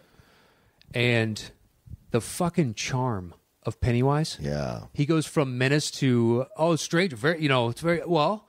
Pennywise the dancing clown meet Georgie. Georgie meet Pennywise the dancing clown, and he's got him. And then he's like, "Oh, why are you in the drain? The storm blew the circus away, blew us all down here. Right? Can you smell?" He tries to lure him in like that, and then when he goes, we got this, and this. What's your favorite popcorn? The pop, pop, pop, pop, and then Georgie starts, and when the camera turns back to him, he has gone from I am luring this child into the bloodlust of what's about to happen. Yes, has sunk in, and he turns into the monster. So it's just this, and like, fuck. He was so charming, and then his true nature, just in the subtle shift, and then Georgie senses it. And he senses Georgie's sense, and he goes back into, oh, fuck, I got to be charming. Right. And I was like, all right, I'm in. Yeah. I'm fucking in. That was fantastic. Well, because, I mean, just the taking off of the arm and then... Yeah. Which is amazing to put that on screen for a child. And his army crawling away with one arm. And then you see that hand come out slowly. of the sewer. And you don't need to see it fully extend. You just see him now get ripped back in. That's way more terrifying. And just a trail of blood. Terrifying. Right, and then they go. So then they have all this. Then we get into because it comes. It's later, and we get introduced to all the kids, and we have his brother, and we have all the stuff going on with all the other kids, like the black kid dealing with like being unable to shoot the gun. Yeah. As soon as I saw that gun, I was like, that's what they use on Pennywise in the end. Yeah, I just knew it. The way you set it up like that, and he's got to take it down in this execution style. Right. It's like they're bringing that with. Of course, because he said, because because I guess that's not his dad, that's his grandfather who says. His parents are dead, yeah. Right, his parents are dead from the book, and the grandfather says, like, there's going to come a time where you're going to need to be the one that shoots it, and that's why you got to do it now, so you could be ready, to make sure that you're not the one that's getting shot between the eyes. Yeah. So that's the whole setup. It's you or them. That's coming, yeah. Yeah.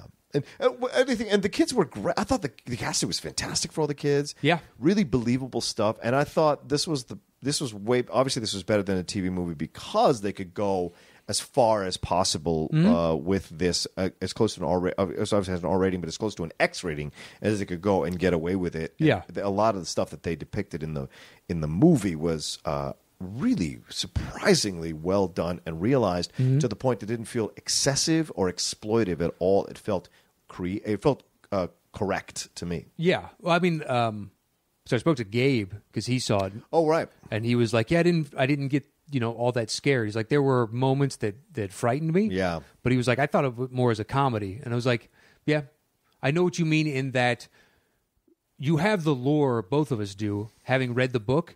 We know the potential power, and also being a little bit older to psychologically need to attack someone. In the book, it's he feeds on the fear, but the fear also, I think it salts the meat. Yeah. So it makes them taste better as well. And he needs both of those things. That's the most satisfying and fulfilling. And he goes after kids because they can crystallize their fear a lot easier, whereas adults, it's abstract a lot of times. Right. I'm fearing all these different things, and how do you manifest that? Right. So kids are just an easier target. Not to say that he couldn't take on adults. He has in Which the book. he does, yeah. Yeah. Book, yeah. It's just kids are easier targets. Yeah. And I get a more satisfactory meal. But I think it's the terror within is in the subtlety of we don't really need him to do, like the first time he meets Mike and the burning hands come out. Yeah. And then he's just the clown behind the little strips of plastic, like that's the butcher's cold meat area. And the eyes are just, that's scary enough. Yep. The fuck is that thing? Yeah, exactly. If you were Mike, like I just saw hands, and then what's behind the hands? Somehow this is scarier. Yeah. Because the hands are not gone, and that was frightening the shit out of me. Numerous times, like over and over and over, where they just do this little thing with the character, and you're like, fuck. Yeah. The ability to manifest people's fear in front of them. Well, the Jewish kid in the painting. Yeah. The hypochondriac with the leper. Oh, yeah. Yeah. Oof. And just for a simple, but then with the balloons and the reveal on Yeah. that afterwards. Yeah. Like over and over and over. Yes. Bev with the hair. Yeah, Bev with the hair, right? Exactly, and the blood all and the over blood. them. Yeah, that was amazing because that's done in the TV movie too. The blood coming out, but this is something else. This is the way, and this is that's such a great storyline too with Bev and her father, because who's the real evil here? And even the father that's sexually abusing her, I was really surprised that they were allowed to get away with that and put that in the film and make it so overt and so unsettling, Sure, and uncomfortable, and so much so that you almost forget that there is another real villain out there. Oh, yeah. And this father is just as evil in his own way. So it's saying, like, not just clowns or not just these entities are evil. Even in your own life, you can experience something just as there are evil. monsters all right. around you. Exactly. It's not just this one that lives under, the Right. city. Right. And is preying upon, like when Mike is getting his ass whooped by Henry and his shitty buddies. That's right. And he looks over and he sees Pennywise. And he's got that arm, and he takes a bite out of it and then waves it like it's a doll's arm. Jeez, Jesus, man. Yeah. Over and over and over. Like within that, you're like, they just subtle little things they do. Like later on when they go into the well house. Yeah. And before they descend down into the well itself, but they're just in the house itself. Yeah. And Pennywise splits them up. So the hypochondriac goes through the floor and into the kitchen. So he falls a story down. The other two are locked in that room. Yeah. And it's after Richie's been in the room with the clowns. So it's back when him and Bill are together. And the vomit phlegm thing starts flowing towards them. So they have to pick one of the three doors. Right. Not scary at all is what they choose. And it's the girl Bowers, or not Bowers, but the girl's shoe they find. I think that's who that is hanging there. Yeah. And they slam the door and they're freaking out. And meanwhile, downstairs, the hypochondriac has a broken arm from having fallen through, and he's come to, and Pennywise emerges from that refrigerator. Yeah. And he just contorts himself and finally realigns when he comes out. And instead of just attacking, he mocks him. Yeah. He mocks the fact that he's in a disabled state, and he gets to toy with him. Yes. So he's down, and he's about to take that kill stroke when Bill is like, this isn't real. We found that poster view. None of this is real. That's part of his game, in essence. And they open the door. She's not there. They run down, and he immediately runs down, too. And when Pennywise turns around, he's like, not real enough? He's like, he's pissed. Yeah. The artifice of what I've created, you so easily shattered, and you're a fucking child. Like, not real. I'm not real enough for you? Yeah. Oh, man. Yeah. Do I love this fucking character. Does such a great job. And so Skarsgård, just fantastic acting behind that, behind all that clown makeup, And the last time I saw him was in Atomic Blonde. He plays. I know. It's so insane. He plays that guy that helps her out. So to see him play this character in this way, and I've seen him in a couple of interviews since. Really decent guy. So it's some interesting places he had to go to with this character. But I also enjoy the visual nature of how they brought Pennywise to life. I mean, even when they go down there later on, when they actually go down to confront him in the final battle, this whole tower of stuff that's not in the book from what I remember. I don't remember that. Yeah, and then you see the bodies people just floating. Yeah, dude, that was fantastic. And of course, we all float down here. That's what he means. Yeah, but like just seeing all of that is such an incredible visual, and that's a credit you give to the filmmaker, to the director, to see that in his mind's eye, to know that he wants to create that kind of thing, because it's almost like a merry-go-round, right? It is atop this carnival-like, monstrosity below it, where he's got the end car, and the door is just slightly ajar, and you can hear someone, talking from in there when Bev's by herself in there. Right.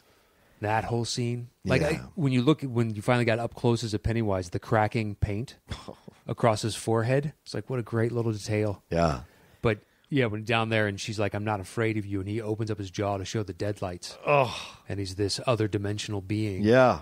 And then she's lost. She's dead in essence, but she's still alive in flesh form. But her mind, her soul is now with the deadlights. But the kid acting, the child actors rather, the guy that plays Ben, the young kid that plays Ben, when he's got the diorama. Yes. She comes down the stairs and is like, what are you listening to? And it's New Kids on the Block. And he's already confused. And she makes, I can't remember the pun she makes, but then as she's walking away and she's like 30 yards at this point, he's like, please don't go, girl. It's also a song.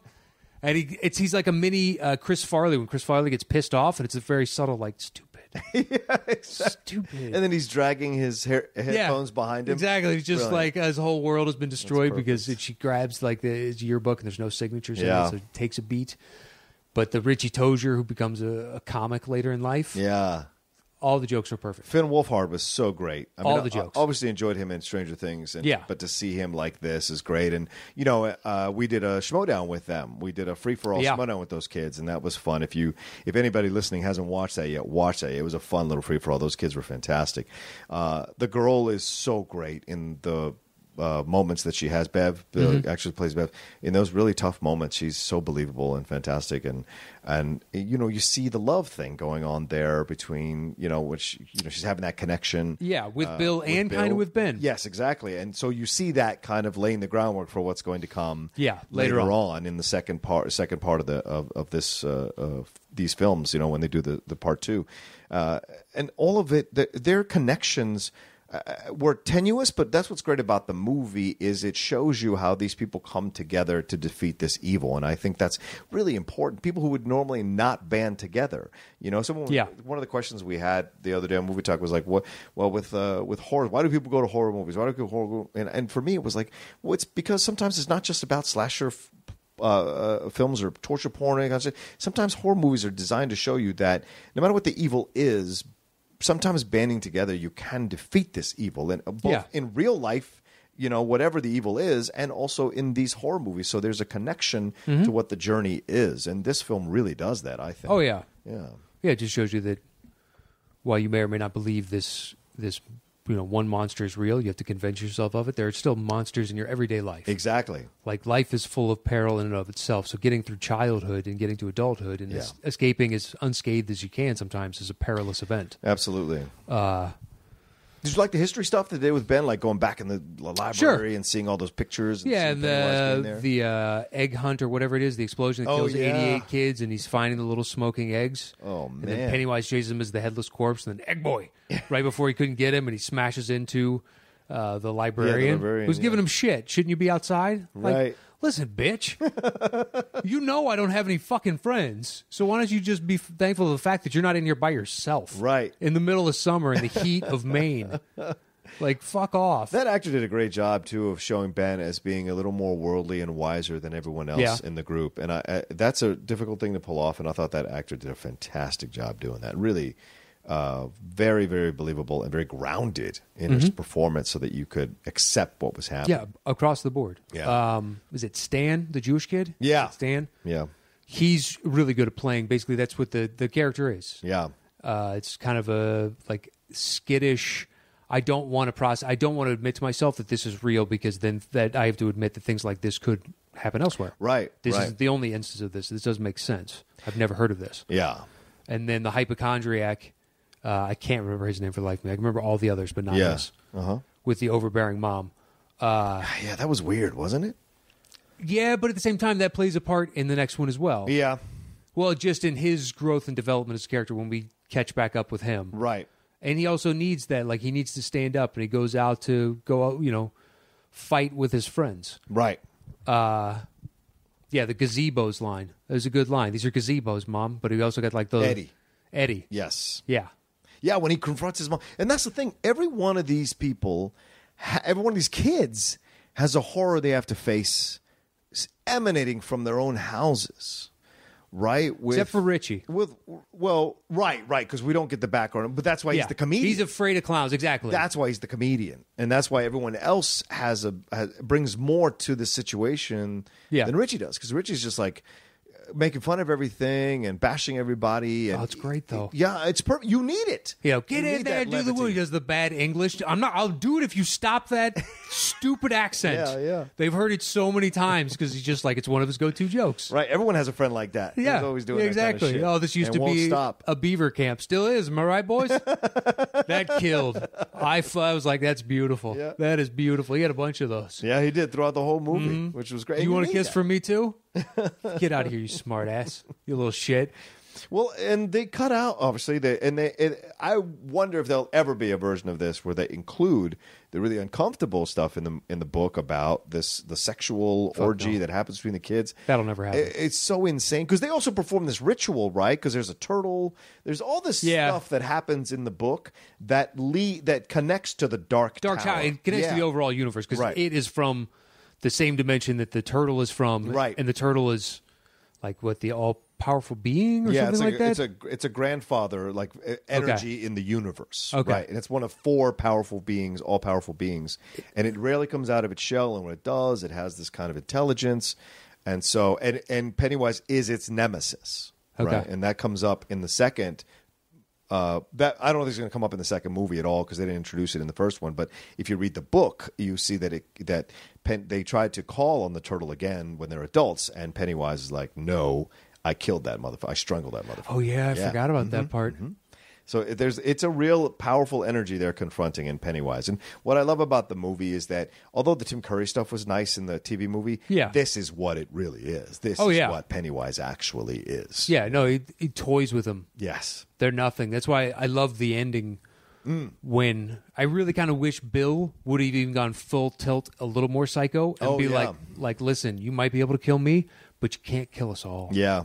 And we will fucking get you. So if you, go ahead and slumber. We're coming for you. Right. We know you can't defeat us as a group, and we'll just get more, like, just to throw it in his face, because at that point the tables have turned. Yeah. And Pennywise is retreating because he's gotten his ass kicked now. Did you find it believable when all this, as the film was going on, how he was getting like stabbed with the steel stuff, and he was getting moved, and he would just like slink away? But then then when the final fight happened, that was fantastic, man. I mean, Richie, they hit him with enough stuff. Yeah, I think for him to recalculate and be like, I'm at the end of the season anyway. Yeah, I don't need to risk it. You're right. Yeah, just like I've gotten a lot of bodies. I'd be disappearing maybe within a couple weeks. Might as well just do it early. There's no point. This fight is not worth it. Yeah, that's interesting because it comes every 27 years. Yeah, right? So he'll just go away and then come back. Yeah. and in that time recuperated in his hibernation and come back just as strong as before. Yeah. Well, the stuff with Bill's dad doesn't really get solved for the most part, right? Because No. he comes back. By the way, that projector scene, holy fuck, Matt. Yeah. That's the scene. For me, that's the number one scare of the movie, that projector scene. I was like one of those old Looney Tunes cats, like with my claws in the fucking ceiling. Like I lost my shit when that happened, you know? And so people are like, oh, it's not that scary. I'm like, fuck you. To me, it's jump scare to the nth degree for me, because I enjoy giving myself to a film like that. When it's really good, I turn off this whole, I can see it coming, blah, blah. No, I know I sense it, but I turn that part of me off and just enjoy the scare and give myself to it, which is what is so much fun about this film. But I think they earned that too, though. Absolutely. Because like the scares when Pennywise, the first time he goes after Bill, to make Georgie a puppet. Oh man! When I realized that his hand is up his back, and he's not even trying to conjure an image. He's literally trying to manipulate him with a fucking puppet. Yeah. And then he runs at the stairs, and he stops, and his head is just looking at the camera, and he just slinks away. Yep. Oh, God, fuck you. Yeah. Because he's not. He's like, I'll get him. Yeah. I get him. Into time. It's not a problem. And whenever he attacked, the shaking of the head and fast moving scream, good God, Matt. Yeah. Oh, man, scared the shit out of me every time. And when that kid's in the sewer, the older Dairy kid. balloon. Yeah, I love dairy. Dude. Boom. There's Pennywise. Fuck, just kill me. Just fucking kill me. Just get this over with. So good, man. I don't know how you deal with that. Yeah, right. And when they go in the room full of clowns, which the rumor is Tim Curry's Pennywise is in that room. I don't think it's a room. I think it's real. Yeah. It's just you might have to stop the frame. Yeah. It's the perfect room to put it in. Why wouldn't you? Yeah, exactly. We'll get into it. Was there anything you didn't like about the movie? Is there anything like you felt they didn't quite do well enough, fleshed out the storylines enough, those kinds of things? The only criticism I've heard from others is that Mike gets just kind of thrown in, and you don't really get that much of a backstory. But at the same time, because of the structure of the book and the movie, you only have so much time. He wasn't a part of the group of friends. Yeah. So that's why you give him the opening. We'll introduce him first and come back to him later, because we don't have time in 2 hours and 18 or 20 minutes or whatever it is to give all these kids and progress it and basically teach you how menacing this character is. Yeah. So, yes, his was a little undeveloped, but maybe in the next one they'll rectify that and somebody else's won't be. Did you like the whole thing with that evil kid who was really kind of a wimp? And then him like killing his dad and all this kind of stuff, like flipping through that whole sequence. Well, Bowers, has to. Right. At least for me and us, having read the book, I knew that was coming. It was a great way to do it, where the power of suggestion through the TV, and he's just so... Because it kind of makes sense. That would be a kid that is trying to bully and dominate others, because when he gets home, he is made to feel like a frail child. Yeah. Like in front of his friends, he is belittled and demeaned. Yeah. So sure, I could buy that is the kid that if he doesn't kill his dad, he's the one that tortures animals and becomes a serial killer later on. Like there's supposedly a trifecta of traits that you can't specifically say that serial killers have, but a lot of them share it. One is torturing animals, I think a love for fire, and bedwetting until a late age. Wow. I think those are the three that... Oh, I didn't know that. Psychologically, you can't say that if you have those three traits, you're going to be a serial killer, but a lot of serial killers share those very distinct traits. It's a kind of a weird trifecta of things. It's an interesting Venn diagram. You know? It is, but at the same time, when you cross over all those, right in the middle is like that's a psychologically disturbed child. True. That is fixated upon and has the shame. They're carrying the shame, so are they lashing out at the world because they can't stop? And so is Bowers done? I forget. No, right? He isn't done. I thought so, because they didn't show a body. Did you see him die? No, that's the thing. That's always the cardinal rule. Did you see him die? Did you see him die? Exactly. So and we know where the book goes. Yep. Do we want to do spoilers of where we think it's going to go in the next one and say this last? Yeah, sure. Okay, so this last part of the review, let's do that. So if you haven't read the books and you don't want to hear what we think might be happening in the second movie, then you can skip to a few minutes from now when we're going to talk about the Schmoedown. All right, go ahead. I love the end when they're all holding hands. Yeah. And the first to leave is Stan. Yes. Because he kills himself. Mm-hmm. And the second to leave is Eddie. And he's the one that dies in the adventure coming back. Yeah. But Stan is immediately like, all right, guys, I got to go. And he also walks away and he fades. Yep. As they all leave, they fade out because they lose their memory of this as well. Like you see that montage later on, like I'm having trouble when Bev's talking about it. But the fact that he leaves so quickly, and everybody else stays in that for a little bit longer, where, the moment he could get out of there, he was gone. He didn't want any part of this because also it attached to his face. Yeah. So he stared at the deadlights. He saw another dimension and just, I don't even know what's there. Yeah. I mean, flat out love that. And Bowers gets blamed for all the killings. Right. And gets sent to a mental ward. Yeah. So he comes back in the next book. Yeah. And I can't wait to see, because that's one of the more menacing parts of the made-for-TV movie, is when Pennywise re-recruits him. Yeah. And he uses his dead friend to pop out from underneath, the fucking bed. You're like, oh, fuck. Who's the head in the refrigerator in the TV movie? Who's that again? That's Stan. That's Stan, right? Yeah. Because he kills himself and he writes in his blood, Yeah. it. Oh, dude. Yeah. Oh. And I don't know if it's the TV movie now influencing my memory of the book. Yeah. But I like the TV movie of he's on the couch with his wife. I think they're watching like Wheel of Fortune or Jeopardy. Yeah. And they're eating some popcorn, and then they get a call, and he starts rubbing his ears like he wasn't his kid. And it's like suddenly remembering all. I can't imagine having utterly forgotten for 26 and a half years. Right.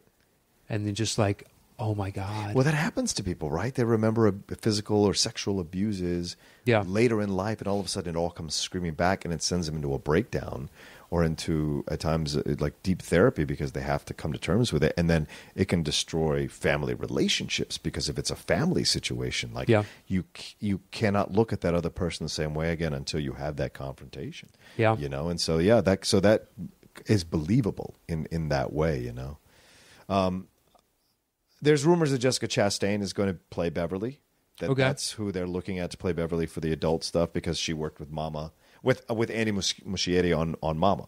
So that'll be interesting to see if she comes in. Good choice. I agree. There hasn't been a lot of fantasy casting that I've seen online yet because I think people are just enjoying the movie for what it is. Yeah, it's so fresh. Yeah. So we'll see how they put that together. And the rumor was that I had heard from a couple of people who had gone to see early screenings that they had heard through people who were there that they were going to do an end credit sequence where after the credits are over, you hear Pennywise laughing, which you do in the movie now. You do hear Pennywise at the end laughing. It's staying through the credits? I didn't know that. If you stay through the credits, Pennywise laughs at the end. So you get the inference that Pennywise is coming back in the second part, obviously. But there were rumors that they were going to flash up the adults out of the circle. Oh. Yeah, and the people they cast. That was the rumor, that they were going to... You're going to hear the laughing, then you were going to fade back into the kids. Or it looks like the kids, and it's actually the adults. And they're going to step back, and you would see everybody who was cast in the second film. Okay. But they didn't do that. It would have been fucking awesome. That would have been the end credit sequence to end all credit sequences. To announce your cast list in the movie. Well, they didn't even know they were going to do a second movie before this came out. Right. Which, as long as it hit a certain number, but the production cost is so low, at least on this first one, you're more than likely going to turn a profit. They already did. Oh, easily. In the first weekend, $120 million. Yeah. Greatest horror movie opening ever. What was the production budget? $30 million? 30. And that was a guess. I don't even know. $30 million? It was 30.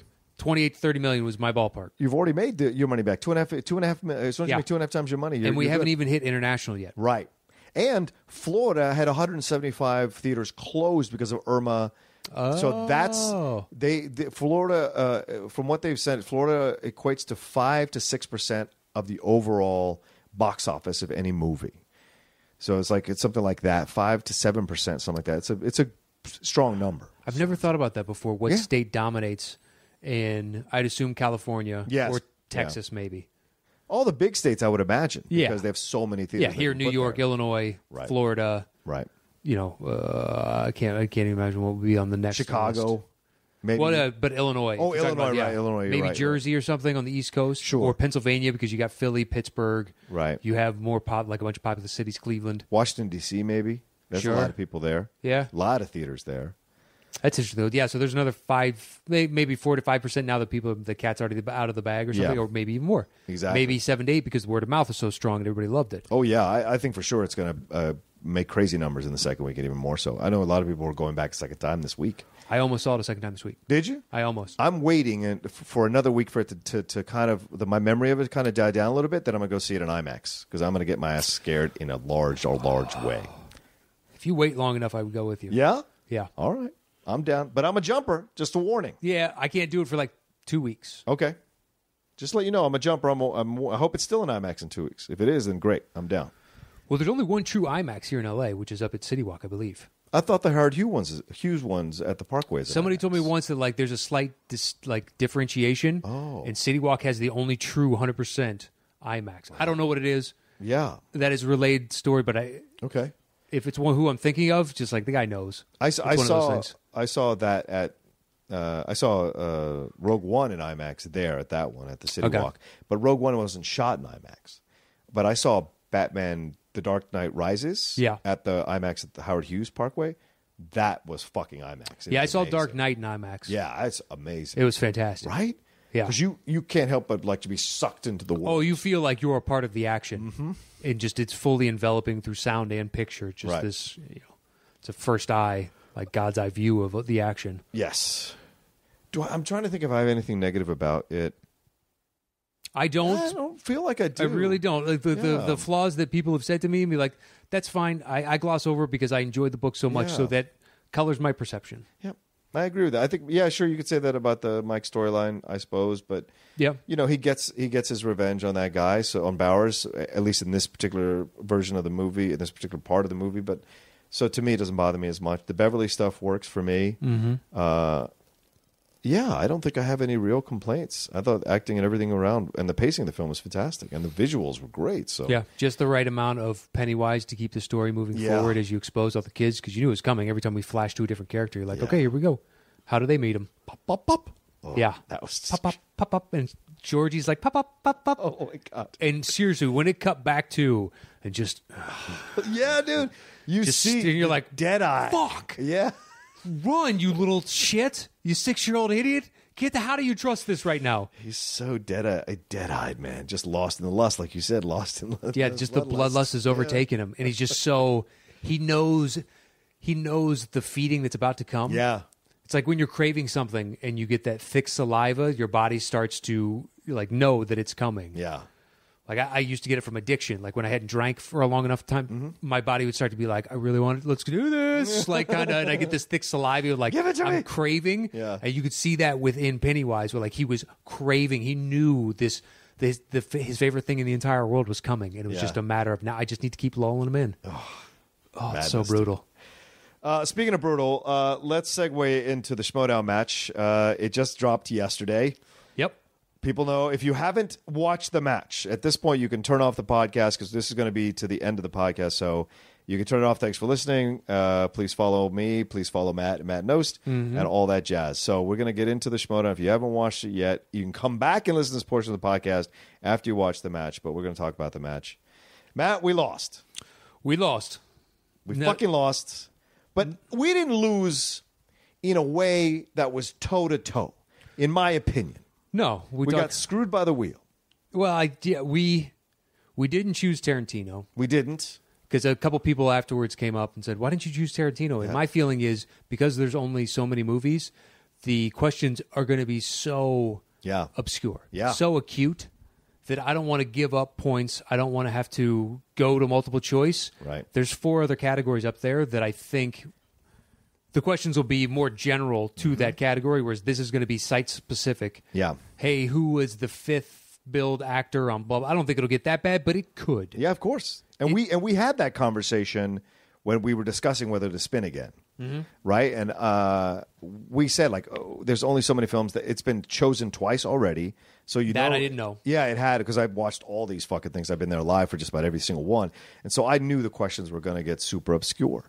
And some of them did. Like, Harloff ran through the questions with me afterwards to see, and I felt better about us spinning again, because some of the questions were like, for me, I didn't know 5 out of 6 of them without going to multiple choice. And so maybe you could have gotten some. I don't know. Well, between the two of us. Yeah, maybe. Because we do have different pockets of what we know. We do, which helps us, makes us a really good team.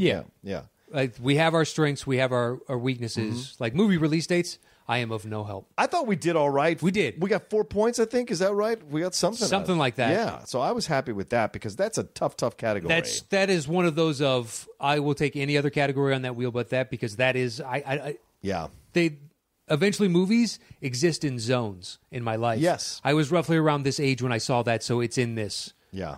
The people that can pull specific gear, like, great. That's a form of autism I don't have. Scott Mann says. Yeah. I have other versions of random shit I can remember, but that years, I'm sorry. Yeah. I can't do it. Yeah, and it was a little like you were saying like you started out a little bit behind the eight ball at the beginning of the thing. Yeah, I think I missed the first two. Yeah. But then ultimately made up for it. You did, because I missed the last three. And you kept us in the game in I the had to use first two of rounds. our phone a friends, though. Yeah, but it worked out, and they could joke and make all the comments they want, but we didn't need to use a third one until the end. And even at the end, we didn't I don't need even to. hear what they say. Yeah, with the two, Ben and Andrew were like, what kind of, in the post-match interview, they were like, what kind of strategy is that to use 2 out of your 3 in the first round? Clearly they were rattled. They couldn't hear the questions. Well, it's just bullshit. It's all that bullshit that they were talking about. No, it's one of those we've had numerous of these games. We don't even use those. Yeah. We're just using them at the end to like buy time or like, I think it's this. Here, let's just ask for another one and get a countdown again and talk over. But it's not like to pull Robin Hood. That was needed great. Because I was like, okay, that song. Once I got the extra extension, I was like, okay, I need to assign it to a character. And I was like, oh yeah, it's that big rooster. That big rooster starts in Robin Hood. That is Robin Hood. I knew the song and I was singing the song, but I was like, what character? Okay, I need it again. I think that's when you dialed into the match. I think you doing the repeat, getting that one, you were like, okay, I'm good. I'm in now. And I saw that. Like, I saw the change, and you were able to answer the questions a lot quicker. I hate to use the excuse, but I was tired. No, I know you were. And that's what concerned me when you came in. You were like, you only had 4 hours of sleep. And I was like, shit, this could be trouble. But in the end, we did all right in the first round. It was 14 or 12 to 10 or something 12 like to that. 10, yeah. And we go into the second round, and damn it, I take responsibility for this. I spun the wheel too hard. I think if I'd spun, and it was my cockiness, because it was my desire to destroy them was so overwhelming that I didn't spin the wheel like I normally spin the wheel, which is just a couple of spins around and then it gets to where it's going. But this one, I threw all my weight behind it because I was so angry. And so when it came up the second time, because I really wanted to beat them, and it hit opponent's choice, I was like, that's your karma, you son of a bitch, because you didn't keep it calm and just do your job. So this happened against the Patriots, and it happened against Action Army. As the only other person in the world it affects, I absolve you from any sin. It's fine. Here's the deal. Next time I'm like that, you spin, because you're the calm I don't know. I don't know you're when the you're calm one like, of us. I guess there are signs, so I'll pay attention to the signs. Please do. But I don't anticipate letting myself get to that level again. I think I learned my lesson after this match and after the Patriots, after we played them a second time. Both times I got too hyped up, too crazy, and I didn't settle into the match. And it wasn't like they didn't take me out of the game. It was my own desire to beat them that overwhelmed me in those moments and made me spin the wheel the way it did. But who knows? If it had landed on drama, I wouldn't be saying that, would it? Because we would have probably gotten almost all those questions right. That, Spielberg, 90s. There were numerous on there. Yep. Action Adventure. Guess what, assholes? Oh, man. Are you fucking kidding me? Yeah, You guys have a podcast. Like, you got Spinner's Choice, and then you can't even carry the category of your podcast. Right. And they're not tough questions. No, they were not. They are not tough questions. Both of us were going insane because we knew them on 2-point answers. We knew them. Raul Julia. Yeah, duh. Raul Julia. Maria Bello. Fucking duh. Easy. Yeah. These are easy fucking questions. Yeah. And you're so...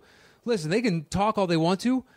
What I said to you before we started, we had to spin opponent's choice. They had to spin spinner's choice. Mm-hmm. They got the best of all conditions, and they still barely beat us. And because those 2- and 3-point questions were easy as pie. Yeah. Easy ridiculous. as pie. The 3-pointer was ridiculous. When I come home, like, sometimes I'll be like, can you believe this question? And more often than not, my wife has no idea. Right. Literally, she's like, oh, yeah, that was that one guy, wasn't it? And you're like, she'd be like, I'd be so good at this game. And she knows she'd be terrible at it. Just absolutely god-awful. And I was like, let me ask you this. This was a 3-point question. And I asked her the question, and she was like, was it a Green Goblin or something? And I'm like, Yeah. And that's why we walked out, because we thought it was ridiculous. It is ridiculous. That's no way for this kind of matchup to go down between them who are up-and-coming guys and us. And they're going to paint it and spin it however they want to spin it to as is their promote right. their legacy. Right. As is their right. As they is get the their W. right. To the victor go the spoils. Exactly. They get to write history. Right. We did it ourselves when we won it. Yep. But we never won a match like this. We always beat people knowledge toe-to-toe. We took their knowledge toe-to-toe. Well, yes. I mean, you could say the second time we beat the Schmoes when they screwed up those 2 questions out of the last 3 or something like that. Oh, the Spider-Man? Yeah, Spider-Man 2 but instead of 1. But still their knowledge. Yeah, they were close. It wasn't opponent's choice or spinner's choice. It was still their knowledge. That's the thing. And that's why, look, they won. They beat us this time around. But if they lose to above the line, I want a rematch at the Schmoedown Spectacular. I want to beat them, you and me, against them. Fuck yes. Yes? No opponent's choice, no 100% spinner's choice. Yeah. You actually have to know something about movies. Exactly. Yeah. Yeah. You fucking American Psycho knockoff stand-in look-alike cocksuckers. Seriously, could they look any more serial killer when they show up? Guess what, guys? They don't break that character. That is them when they walk in. Right. It is, I'm on my phone. I am above. Yeah. You're like, okay. But straight to DVD serial killers, not like actual feature film serial killers. Hell no. Like straight to DVD. Hell no. It's like Spaceballs when they go to the stunt doubles because they've gone through. That's what they are. When you get the actual close-up and you're like, oh, there's a reason we use you for blocking. Yeah, and so good. I'm glad you're in. I want to rematch. I'm trying to push Christian to give us a rematch against them if they lose to Above the Line. And if they win, then kudos to them. Once we finish this, I am texting Christian and basically saying, if you want me to continue in the Schmoedown, you have to give me this. Yes, you have to give me this. Right. And if we lose fair and square, then so be it. Yeah, I do a lot for you. You ask me to show up all the time, and it's nowhere near what you do. Right. But I'm saying I'm busy, and she's like, hey, I need you on this date. And I have moved stuff. I've moved appointments. I've moved meetings. I've moved other things. And, like, sometimes it's fallen through. Mm-hmm. Like, I have done just as you have done and others have done. So guess what? This is my first ask. Right. You're giving me a fucking, giving us, rather, a shot at rectifying this sin, rectifying this ill in the world. Right. It's ridiculous. It's absolutely ridiculous. And the thing is, at the end of the day, like, that's the thing. I want to, if you want to beat us toe to toe on the Patriots your knowledge. Beating us the second time, they beat us. That hurt. We have not said anything negative about them afterwards. We said we took that beating, we took that hit. They won. They won, and there's nothing we can say about it. No, we played a shit game, and they played a great game. Yeah, and the first time they beat us, it was by a guess, and we've been very clear about that. Yeah, but the second time, they very much beat us, and there's no shame in saying that they beat us knowledge to knowledge. And they're nothing wrong with that. Deserving champs. Exactly. JT was faster on those button pushes. Mm-hmm. You got to give him credit. I did the excuse of like, I don't think mine's working. Literally in my head, and I was like, the Jeopardy excuse. You asshole! Is this thing working? Not. Yeah, it's working just fine. It's working just fine. But this is so they can enjoy their victory and spin it however they want to spin it. But they got a date with us. They got a date with us one more time, and I know I want a revenge match with them. And they no longer are the underdogs; they're the hunted ones now. And there's nothing better we do than hunt. Yeah, when we want something. I know that. Like we took out fucking Andreyko and Burnett because we were hungry to take them out, And I think with action, I think there was a lot of factors that happened that day that I know won't happen again. But for us, when we face them at the Spectacular, I know that for a fact. Yeah. So I want their asses on a fucking silver plate, So enjoy the victory, boys.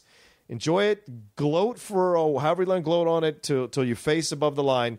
Gloat as much as you want. But we're coming for you if you blow it. If you shit the bed against those guys, your date with destiny is with us. Yeah. Then you go 4-2, and then you tangle with us, and then you go 4-3, and suddenly, your shit stinks.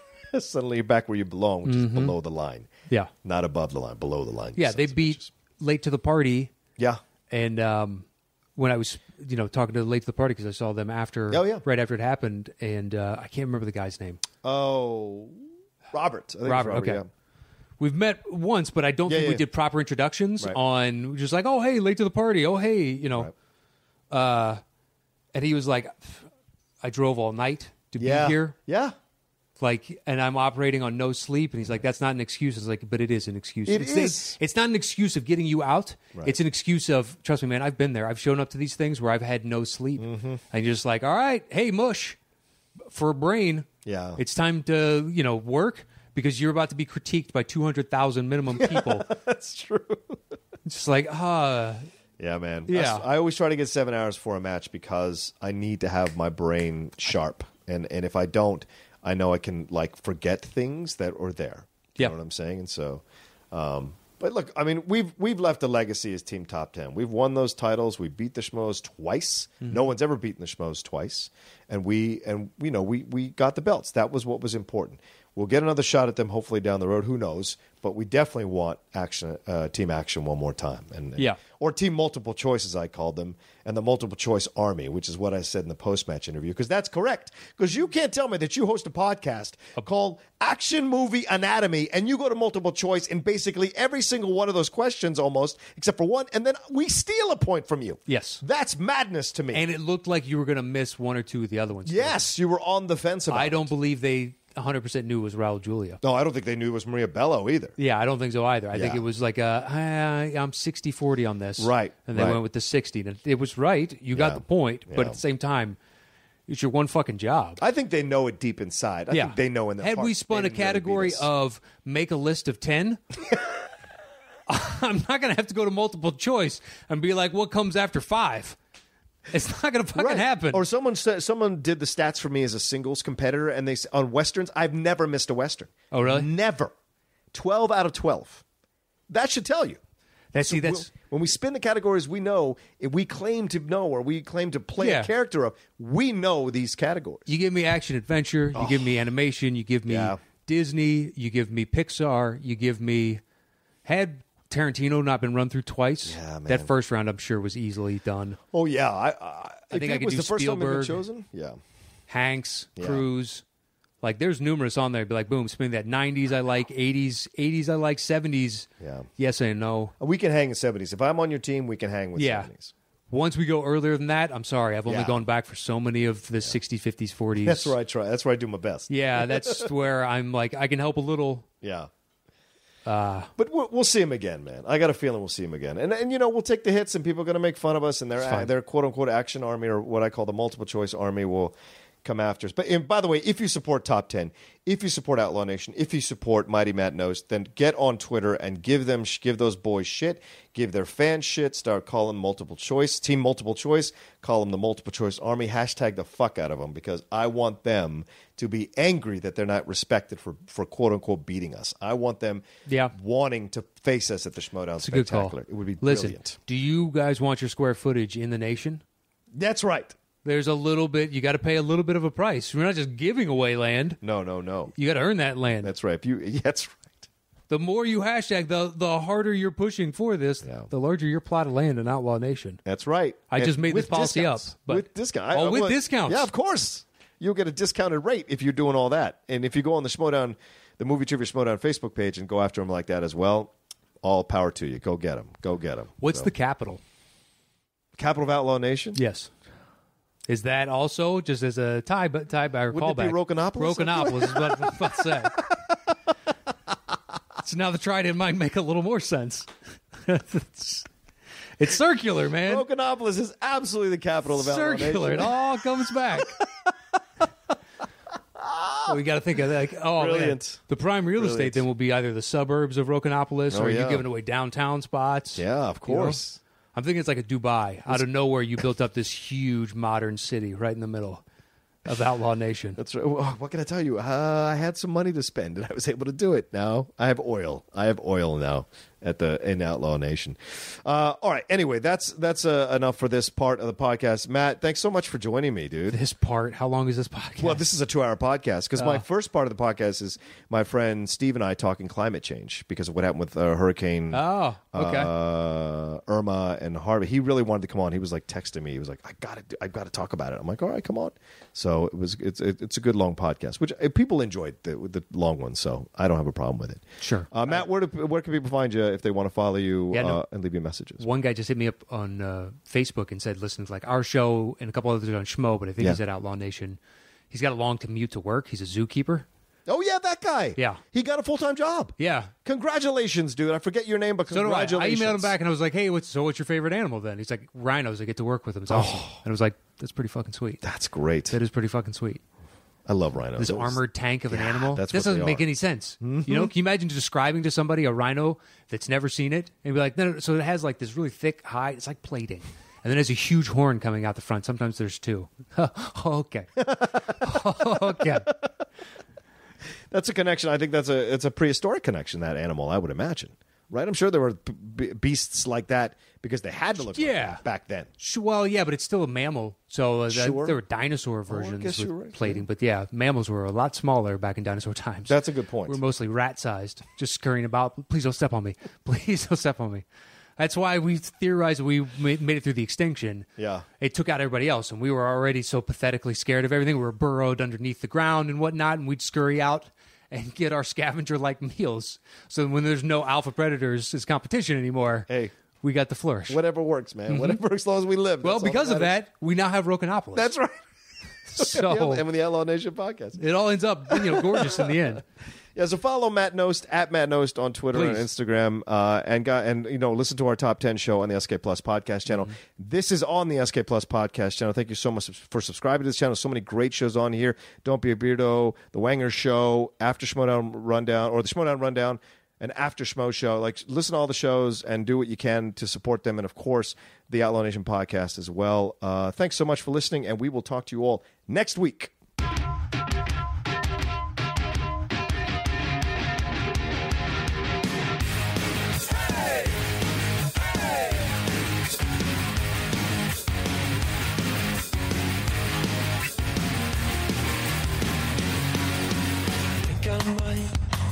Tonight, that girl's got no place to hide. I think I might start to ignite. Start to ignite. Start to ignite. Start to ignite. Start to ignite. Start to ignite. I've got a riot to incite, and I think I might start to ignite. Start to ignite.